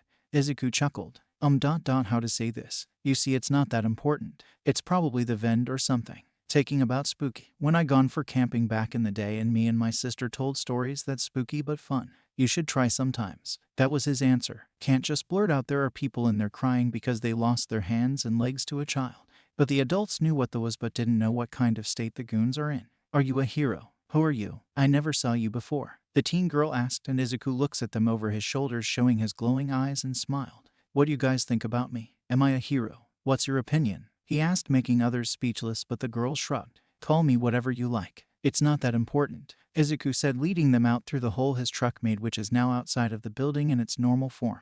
All the people teared up seeing outside world, and they were so happy that they hugged each other, thanked Izuku, who smiled and led them and stopped at a safe distance from building, and Izuku turned around, and soon others saw green fire slow catching up the old building in green fire, and their jaw dropped at the sight. Slow, painful death to the inflictors of the pain. All the limbless villains gonna die slowly and can't even move when fire slowly kills them. There is no escape, only suffering. No reminders of all the pain. Izuku said, ushering them to move forward. Adults knew someone was dying in there but hid their face so children won't know. This is the beginning of hell for the Black Lotus. Well, this happened. Me and my classmates eyed up and down the building in front of us, which resembles the look of UA main campus but different in color and materials. The building is shaped like Big H, just like the school, but smaller, and has a vintage look. Consists of all brick-like appearance, unlike our glass-themed school. The yard is full of varieties of plants and a small pond to the side, probably just for show, or there is fish in it. I don't know, maybe it's just there. But we shouldn't be here yet. I mean, Mr. Aizawa said a week after. But it's just only 2 days, and the special class that's supposed to be today got kicked out of the window. I don't know what, but I received a message yesterday from principal informing me and asked me to pack all my belongings, and a pickup truck brought all my things here already. Well, things gone worse, and Mama was so sad of me leaving too soon, but we had no other choice. I thought and looked around, seeing the identical building like ours are built around the school, and I saw all the students waiting outside of their own dormitories. And by the looks of it, they don't care what their homeroom teacher is bragging. Neither do I, but no choice other than listen out, Mr. Aizawa. And I regret even looking at the man. He looks worse than usual, more sleepy, and his voice was barely audible, but we paid attention anyways. With all that's going on, make sure stay inside the dorms or ask for permission before you do anything or go outside. There's a rules, not mine. I hope I made myself clear. Mr. Aizawa sleepily grumbled, and half of the rules didn't really catch my ears except for the last 2 lines, but I nodded without knowing why am I nodding. Others are nodding, so I'm nodding. Simple, right? After all, seeing how worn out our teacher looks, I don't think he'll appreciate to repeat his words. Sir, what about our special class you told us about? Momo asked, raising her hand. Mr. Aizawa looked dazed at first, but he regained his composure. Special class supposed to end today. Now I don't think they're gonna be one. Maybe some training exercises may be expected within a week. Now go find your room. Weather today is gloomy, he said, yawning, and I looked up at the sky. Sure enough, dark clouds blocked any lights of the sun, and it's about to pour down for sure. And I'm strange, cause I adore a rainy season, especially if it's raining while morning or at night when I go to bed. Well, that's who I am. I love things weirder than weird things. Ami, are you listening to what Sensei said? Achako chuckled, facing me, and I snapped out of all the thoughts, realizing that we're the only one outside.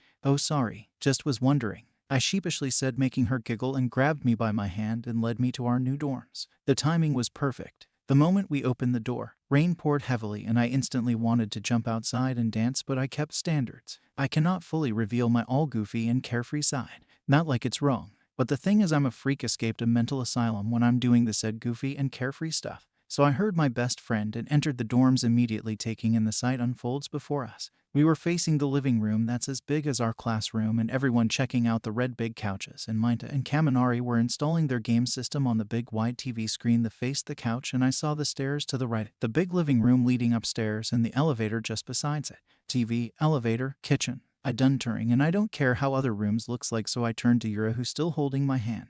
We're best friends in crime within a week, so we consider spending time together. We yet to go for a big shopping spree, but some vigilante ruined our freedom since that god-forsaken explosion. I hate this house arrest crap. I always well, someone that does something all the times. Roaming around the city is one of them.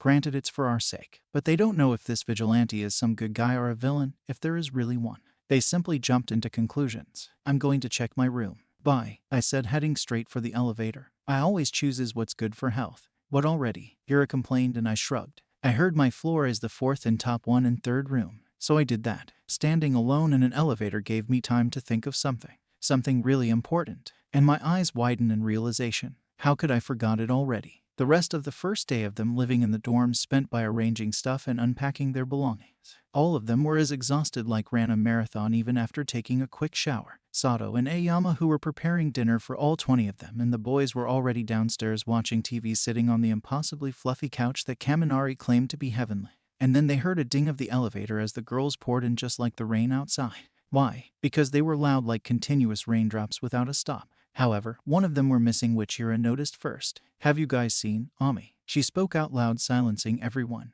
I thought she's with you, Uraraka. Ida comments, standing up steadily and walked towards the girls like a robot. I wonder what's taking her too long. We can't be up until it hit curfew. A student must follow the rules teachers told them to do. He reminded them, chopping the air, making others sweat drop. Momo checked her watch and looked at them. Don't worry, curfew is in 2 hours. Let her do her work. Maybe she's on the way now, Momo said. Bakugo sat on the couch hearing them, but still looking at the TV screen, which playing an action movie. He doesn't give a fuck what the extras think. He wanted to concentrate on the movie, but they kept talking and talking. Will you extras shut your ass up? I'm watching a movie here, he shouted, making them silent. Bakubro, don't get angry all of a sudden. Ami is our friend, right? We were. Kirishima cut off when he saw Bakugo, angered face paling when he was still looking at the TV. Out of irritation, Bakugo was changing the channels, but his eyes soon fell on the date under one news channel. Bakugo's mad demeanor quickly changed to that of realization, guilt, and concern. Others noticed that too. They, in their week of friendship, never saw Bakugo like this. That made them curious, slowly forgetting about Ami. You okay? Kirishima asked, and Bakugo flinched, visibly flinched. That unlike of the very Bakugo they know. And seeing him flinched made them look at him closely. He was sweating and aimlessly looked around, and his red eyes landed on Kirishima. Wah! Bakugo stuttered. Are you feeling ill, Bakugo? Should I inform Mr. Aizawa or recovery girl? Ida suggested, adjusting his glasses, but was concerned about their angry but now sad-looking classmate. The question was enough to snap him out of his upset trance, and quickly faked his usual behavior and scoffed at them and turned back to changing channels and stopping again. He stopped and fixated his eyes on a news channel that was showing with title Kidnapped Citizen Found in the Coast Facility Disaster, and showed some clip of a burnt, half-melt, and destroyed facility and some picture of the kidnapped people on the hospital ward. The Coast Facility abandoned back in 1998. Yesterday destroyed in fire, and the people that went missing in past few months miraculously survived. The reports claim that an unknown individual who police suspect is the vigilante who behind the murders of many people saved the kidnapped citizens, murdering the gang known as Black Lotus, the same gang who kidnapped the people. According to the remains, police said the bodies were dismembered and crippled beforehand burning down the building, including them. They also confirming the vigilante presence by the same ashes found throughout the every part of the building. Now the families of those who went missing now finally at the hospital besides their now safe family member. Black Lotus, however, treated them as tools. Many people got sold for drugs and money. Few of the victims said this. Police now reopen the cases and promises an extended search, and many officers around Japan is ready to support the police. With hope of finding the others, we can only wait for another update. The room was silent and watched in horror as many pictures off censored limbless burnt corpse, burnt and Milk Coast Facility, now free victims of the mysterious kidnappings, and many officers, heroes on at the crime scene, including present Mike and Aizawa. That's something that cannot be seen all day. At least I'm thankful for those people was saved. I don't know how to feel about the rest, Kirishima said, and everybody agreed. You guys think if the vigilante is some sort of firebender or something? Jiro asked, and others shrugged. Who knows? Bakugo again was staring at the date on the TV. Just then they heard the elevator door ding and opened to reveal a freshly showered Izumi. But her eyes and face were red, like she was crying. Izumi, Finhei, what's wrong? Are you crying? Ira and Ashido with Tsu and Toru immediately on Izumi's side, concern written all over their face. Izumi faked a smile and shook her head. I'm fine, she said, but everyone noticed how she sent hateful look to Bakugo, who in return turned away to look at the TV. I'm fine, guys. Just feeling a bit tired. Izumi lied and gave one more smile that didn't quite reach her eyes. You sure? Mina asked. We should let her calm down, Kiro, Tsu said, and others hesitantly nodded. Feel free to come and talk to me if something bothering you. Okay, Ira said, and Izumi nodded. I'll try, she replied. Hey, you can open up your worries with any of us. We are friends after all, Momo said, coming to her side with a smile. Sure, they didn't talk to each other since the beginning, but they always acknowledge each other, and Momo is nice girl even after being the richest out of them. She's too kind, and Izumi respects and like people like that. Well, she like all the people that doesn't hurt her feelings or hurt her physically. That's why Bakugo is always in the gray zone for her. Thank you guys, you are the best, Izumi genuinely said. These guys are different from the wannabe assholes back in the middle school. There was only one person gave her company, and now that person don't exist anymore. She met these people. Everyone here is wanted friends and making friends, and within a week of time they started to care about each other. You are best too, Kiro, Tsu said, making her smile. Her worries about tomorrow lesson, and by the look of Bakugo's face, Izumi was sure he too realized what day is tomorrow, and she saw guilt in his red eyes. Dinner is ready, guys, Sato called them. Rain poured down powerfully, indicating the wrath of the god towards the sinner. Well, that's how it seems. The alleyway got darker even more, and the already waste-filled, disgusting street pathway is become more disgusting as the waste got splattered like a second layer of the mud, and aside from that, the noticeable part is ear-splitting scream that echoed. The scream was pained and high, like a person screaming due to their bones breaking, but the scream proved that the person was screaming was in more pain than that. The echoing scream lasted a minute before it died down. The screaming person must have felt the worst pain in their life. Sure they did. Izuku looked straight into the two charred black eyes with green cracks that lighting the eyes, and he was holding the owner of the said eyes pressing against the wall, and shook his head. You should have been a good guy, he thought, impressed by the now comatose man quirk. Nothing fancy but being once quirkless. Every quirk has some value in his eyes. Sad the man choose the wrong path. Maybe he should have made a good hero. Izuku dropped the body and turned around to face his already waiting hell cycle and straddles it. His hood was up due to the heavily pouring rain and rode out of the streets. By now he hunted down countless of sinners, yet there are many alive that cannot be killed with a year. At quantity is enough to prove humanity is rare occurrence, but he knew there are some lives with pure heart that is fragile and weak but still holding up to the cruelty of the world. His bike faster and Izuku enjoyed riding it, but one thing is in his mind: the importance of the day tomorrow. Knowing his family, he's sure tomorrow is both happy and sad for them. Mostly sad, and he know what they will do tomorrow about it. What does Imi do? What does Mother do? Sure, thinking of them is really emotional for him, but he cannot cry. Not because he's the writer. And no, he's not sad because he knows they are safe. The feeling in him says they fine, and he's happy to hear that. But he feels bad because they are crying because of him. And that's why tomorrow is a hard day for them. Izuku rode his bike through the rain, passing by many strangers and cars, and all of them committed little mistakes. They are no sinners. They had the reasons for what they did. Once he passed by a small road. He saw something from corner of his eyes, and he smiled, slowing down his hell cycle and looked clearly at the scene, and his smile grew wider and brighter, even in the darkening sky. This is perfect. The building he's facing, surrounded by the swamp-like vegetation, probably due to the lack of occupants. Truth to be told, in there is nobody except for God. The place was in the middle of all the muddy ground, and here and there can be seen the green moss and green vibrant vines that all around the trees, the ground, and also the building, which itself is old as a generation. The brick walls were hidden under some layer of the green vines and mosses, decorating it in a way that can help add more natural beauty, if you are okay with doing that to a normal house. But this building is no house. The compound guarded by already destroyed iron grill around, and the gate was wide open and only one part is standing still, while the other, over time, got weak and is now multiple parts in the muddy and green ground. The path through the gate to the entrance of the building has rubble pathway that slightly sank under the mud, but can spot if look closer. Izuku didn't felt bothered by the appearance. He can feel the warmth inside the building, indicating there no part exposing the interior to the outside world, which means it's free of water and other vegetation. A good place indeed. And he decided something in his mind and shifted the gear towards the building and entered through the gates, and because of the ability to travel on everything, his health cycle isn't bothered by all the mud that could slow a vehicle down.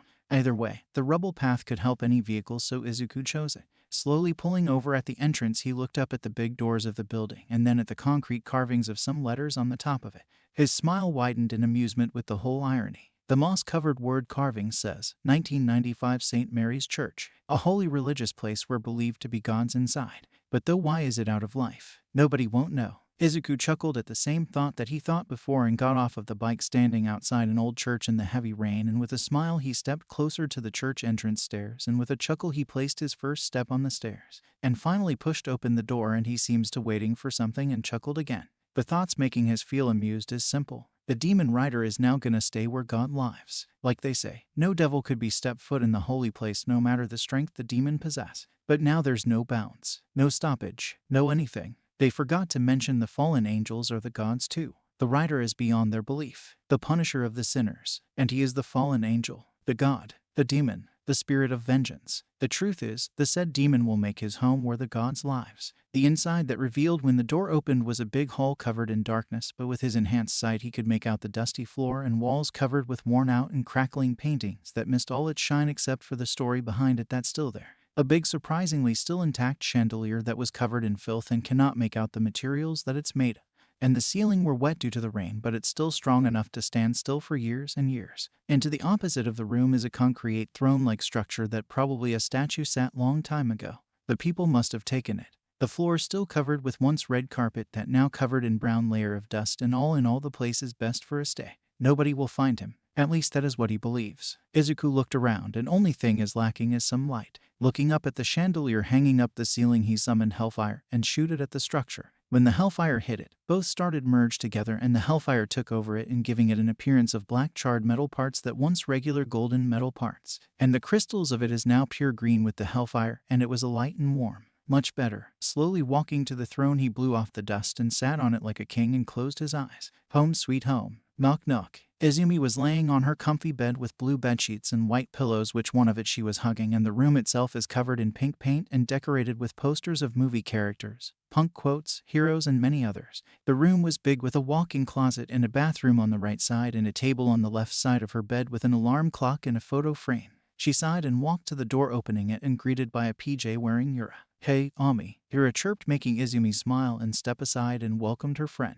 "Hey, Yura, come in." Izumi then closed the door behind them and sat down on the bed while Yura just examined her room. "How come you are here?" Ochako shrugged and looked at Izumi and sighed. "You were so quiet today, even when at dinner." "Hey, look, I know Bakugo has some history with you, but today both of you are quiet and distant. Sure, we know each other for a week or so, but we do care about you guys. We were worried." Ochako spoke sadly and Izumi felt the guilt surging through her. Was she looked that distant? By the sad eyes Izumi realized she was kind of ignoring them since the dinner. She mentally slapped her face. Of course they are worried. She handed her tension on others too. They were worried, indeed. Izumi stood and gave an apologetical hug to Ochako. "I'm so sorry. I didn't mean to worry you guys. With my brother's birthday tomorrow I was sad," Izumi said moments before she realized what she just said. She can't believe she told the truth. Something that she didn't want them to know. For now at least. But still, it just escaped her mouth. Ochako was visibly confused. "Why are you sad? It's your brother's birthday, right?" "Gosh, I want to meet your brother too. Can I come and wish a happy birthday to your brother? I do want to see the great little brother of Ami." Ochako chirped in excitement. An excitement that is hard to break. Quickly Ochako shut her mouth and blushed, really embarrassed. "If you're okay, that is," she added. Izumi stood facing her friend who's jumping up and down. How can she say no? We're heroes. Our past is our burden. When we save people, hide that burden with a smile. Izuku word ringed in her mind. But Ochako is a hero too. Should it be okay to tell her the truth? But without a mental breakdown, Izumi cannot tell her the story. Should she let Ochako see what she's gonna do tomorrow? The truth can't be hidden forever. After all, Yura believed Izumi with her own set of secrets as well as other girls except for Momo. They were her friends.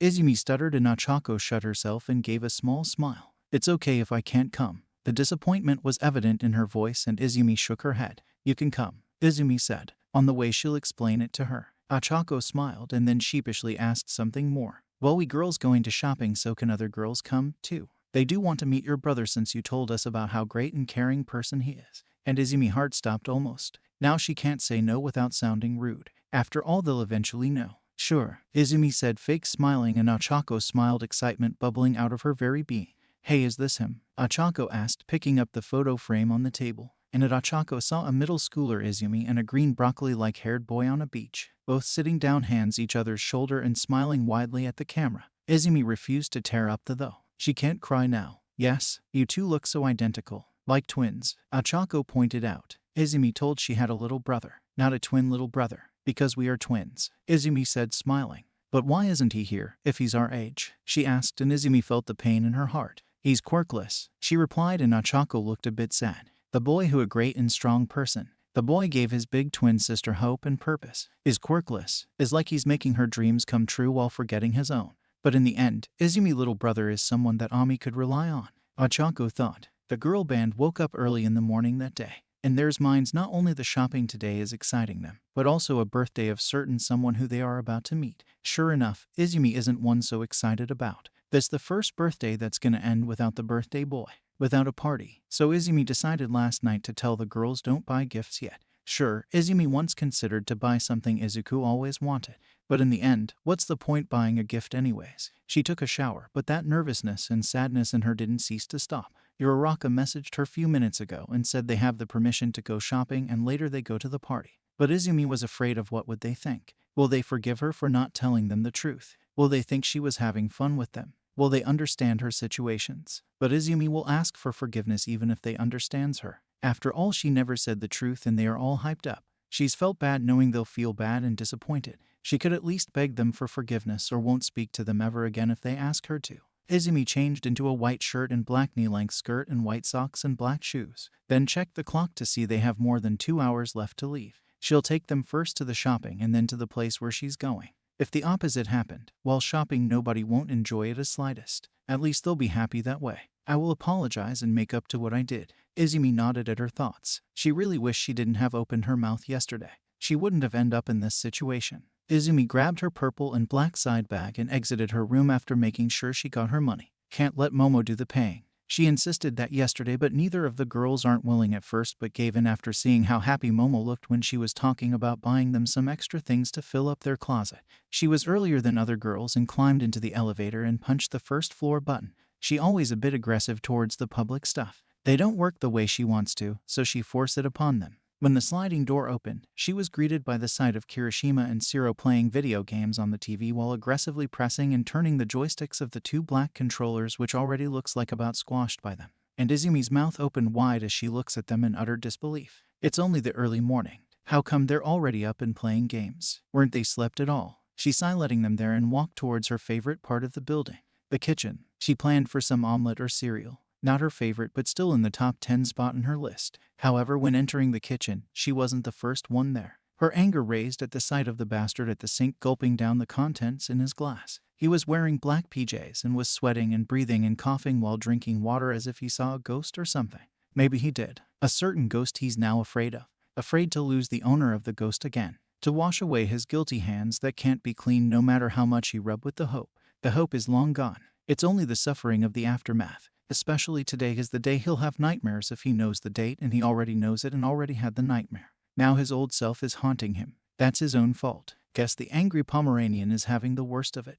But he knows he cannot change the wrongdoings of his past self. Not like he changed slightest. He never will let go of that egoistic pride of his. Until he changes himself, the nightmares won't stop. I think you're not in the mood today, Kaken. She didn't hold back. Katsuki never did hold back his tongue before, then why should she hold herself back? Even though her heart is aching with all what's happening, she didn't care for it when dealing with this asshole. The boy flinched and dropped the grass, shattering it, and he jumped and faced her with wide, teary eyes. Serves right. Izumi seen Izuku gives the same reaction when Katsuki sneaked up on the broccoli-haired teen, and seeing his current state, a small big of satisfaction entered her heart. He deserves worse than this. She learned her lessons the day her little brother passed away, but now it's Katsuki's turn. What? You looks like you saw a ghost or something. Or you really did? Izumi asked coldly, no sign of sympathy for the boy. However, Bakugo didn't said anything, clearly shocked from all the startling. No.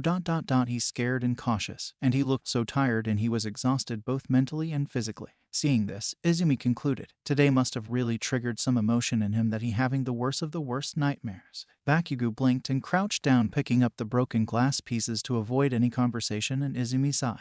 Now how you're feeling, Katsuki? Being in pain feels the same way you're feeling now. Afraid and weary of anything, and in the end you start to questioning yourself, Izumi said, and decided to make her breakfast. She ignored the teen and heard him sigh. I know you won't forgive my actions. I keep getting nightmares. I don't know what to do. From what I learned during these few months, I need your help. I just don't know how. He stopped, thinking it's pointless. You can't change what you did, and I won't forgive you so easily. But it's all up to you. Don't ask me how. But I already gone through pain and can say that all you had to do is be ... like less asshole. I know you can't change yourself completely, neither I asking you to. You just has to learn how to hold back and when to say the things you say. If you try to change yourself completely, then the end result is that you won't be you anymore. Go ask your mother's help. She understands you better than I do, Izumi said calmly. She hold back, that's all. She can't do the same mistake Bakugo did. She heard the footsteps leaving and thought she heard a small thank you. Bakugo never-ending pride won't let him say out loud some words that's good. That's more Bakugo-like. The girl gang already at the mall by the time they realized it. They are here. During some fun talk. They didn't cared about time, so yeah, they didn't even knew. The mall is a one that is a festival. Many small shops. Their owners, countless customers, and many more can be seen wherever you look. It's like, if one person leaves the mall, 100 more will come. That's how you can compare it to the crowds gathered around. Well, in reality, at the time of this year, in the mall they do many offers and discounts that draws the attention of anyone. After all, who wouldn't want to miss the offers? Clearly not Ashido and Toru. Both females gone wild like hounds out of the cage once in a century. They basically dragged every girls here and there and pick up random accessories and dresses they come across. During the span of 30 minutes, Mina somehow had visual on an ice cream parlor. Momo smiled wide, and she did her part of dragging to one of the tables and ordered all of them some multi-flavored and big cup of ice cream. And seeing their enthusiasm, Izumi felt guilt that rising up in her heart. She could only wish them being this happy after they figure out the truth. She wants them happy, but all she could do is pray for God to don't let the truth affect them. She blamed herself for what's happening. If it wasn't for she told stories about Izuku, if she didn't have accidentally told Yura about Izu's birthday, if it wasn't for her hesitant to tell the truth, maybe this would have happened.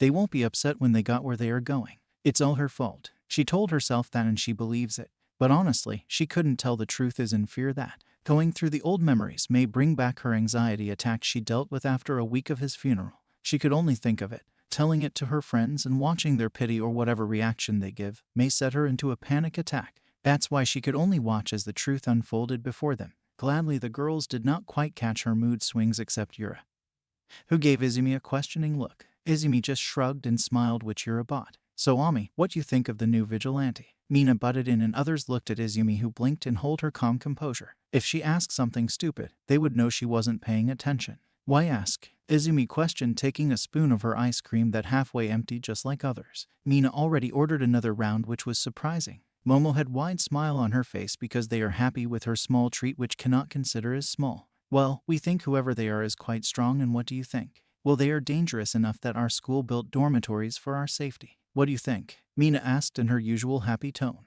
Like I've seen you don't give much attention to the topic, Jiru added, and Izumi looked at them wide-eyed. What she thinks of the vigilante? Why are they even talking about it even in the first place? Is there really even a vigilante? I don't know what to think about it, Izumi said. Other looked at her in disbelief. Of course there is. You didn't heard about the coast facility disaster that happened 2 days ago? Momo asked, shocked. What? Izumi asked, showing her confusion. Uraraka is the first one to realize something. Oh yeah, Ami, you were late to come to living room last night. Ira reminded everyone, and their face changed to that of a realization. I forgot, the girls said in their own unique way. What's that had to do with anything? Izumi asked. Well, there was this news, Mina said, typing and clicking on her phone and showing it to Izumi, who held it and saw it was a video.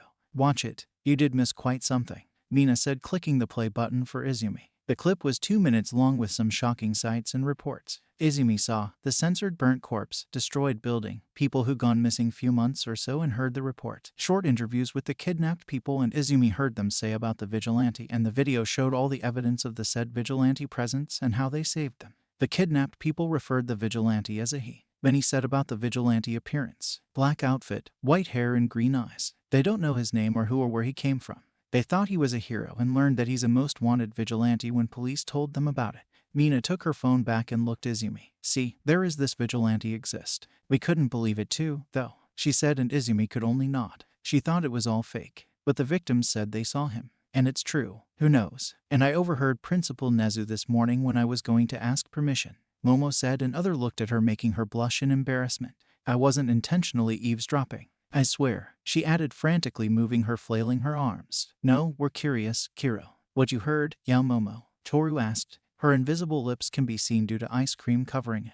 That look, it must be something important, I presume. Mina butted in, and Jiru supported the pink-skinned girl by nodding. Well, the conversation I heard weren't clear, however. But as far as I could hear them, Principal Nezu is one of the people investigating on the vigilante. Mr. Aizawa is also searching for the clues or find the man entirely. But they said something like, getting closer, or was hands reach, Momo said, and Sue nodded. They're unsuccessful finding out who's this vigilante is, right? Hero. She put 2 and 2 together, the hint earning a nod from Momo. That sounds right, I guess. Maybe they are getting closer to finding out, Momo replied. I think they'll catch up to the man. You know, Mr. Aizawa is the Eraserhead. Nothing escapes his eyes, I heard, Jiru said, and others nodded. Izumi already forgot her worries. For a few minutes, that is. She is a fire user too, and the vigilante is seemed to possess a fire-related quirk by the looks of the disaster. No, it's a massacre, a proper word that should use. Izumi deeply saw the damage done by the fire quirk of the vigilante, and she's now started to make an interest in the vigilante. She saw the destruction that no normal fire can do, and her own quirk can be rivaled with Bakugu, yet her and Bakugu quirk can't melt debris like wax. But how come some of the corpse aren't melted away if a thick concrete can be melted easily? They never won't know. After ice cream parlor, they went straight for the dresses and choose their likings, and Izumi chose all punk like her simple clothing, just like she wanted.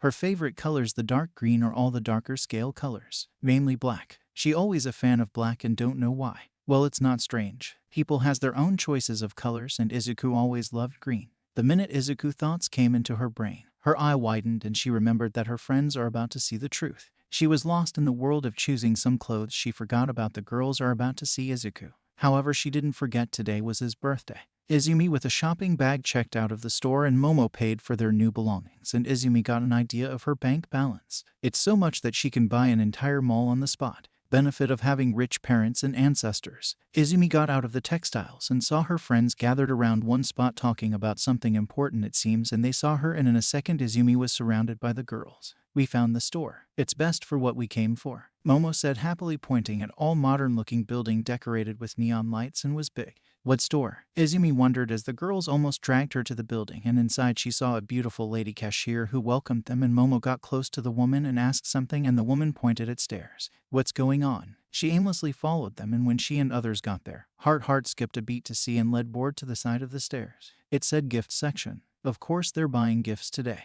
For what, you ask? Well, it's Izumi Midoriya little brother Izuku birthday.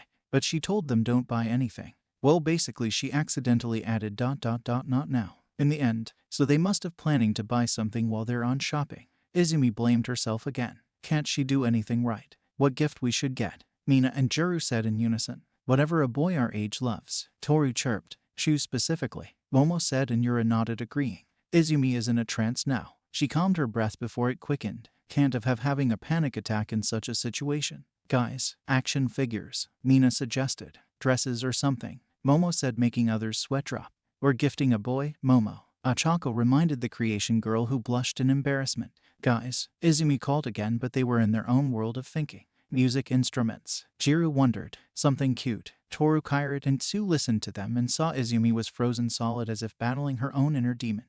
Izumi knows her brother. Ask her, Kiro. Tsu suggested. Probably didn't have noticed something was wrong with Izumi. The girls got silent and looked at Izumi, who was staring at them and snapped out of her inner battles as they looked at her. Gifts aren't that meaningful here, so she have to come up with something else. Do your twin brother loves anything specific, Ami? Tell us. Ira questioned. They looked at her expectantly, obviously for an answer. Man, she can't just tell them not to buy anything.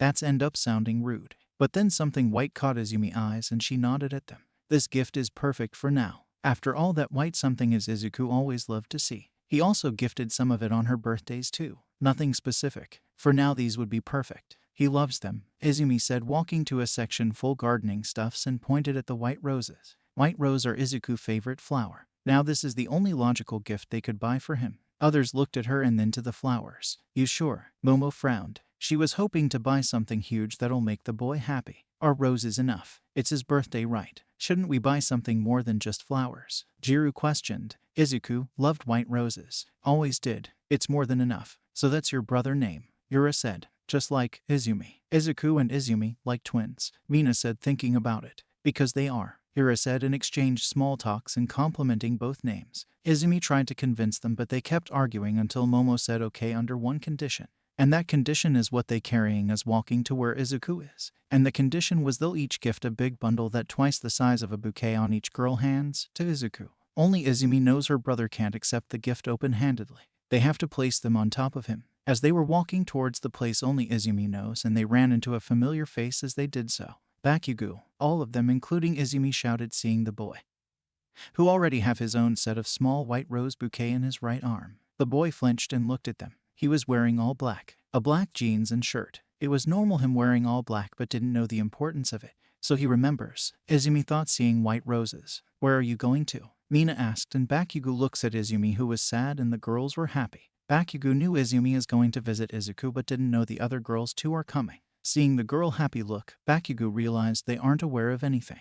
It's Izumi's decision, so he'll go with that. He's going to the same place. Izumi spoke and others looked at her. Bakugo didn't speak anything, which was weird. They noticed both Bakugo and Izumi looked upset. They shrugged off, thinking it was because of their history. Well, they had some history. Some unpleasant ones. Wow, come on. We shouldn't be more late. Your brother may be waiting for you, Izumi. But he got a big surprise coming. He's gonna have new friends today. Mina cheered and Izumi tried her hardest to hold back tears. He'd love to, but it's too late now. Throughout their walk, Bakugo and Izumi were both quiet and other girls tried to cheer them up.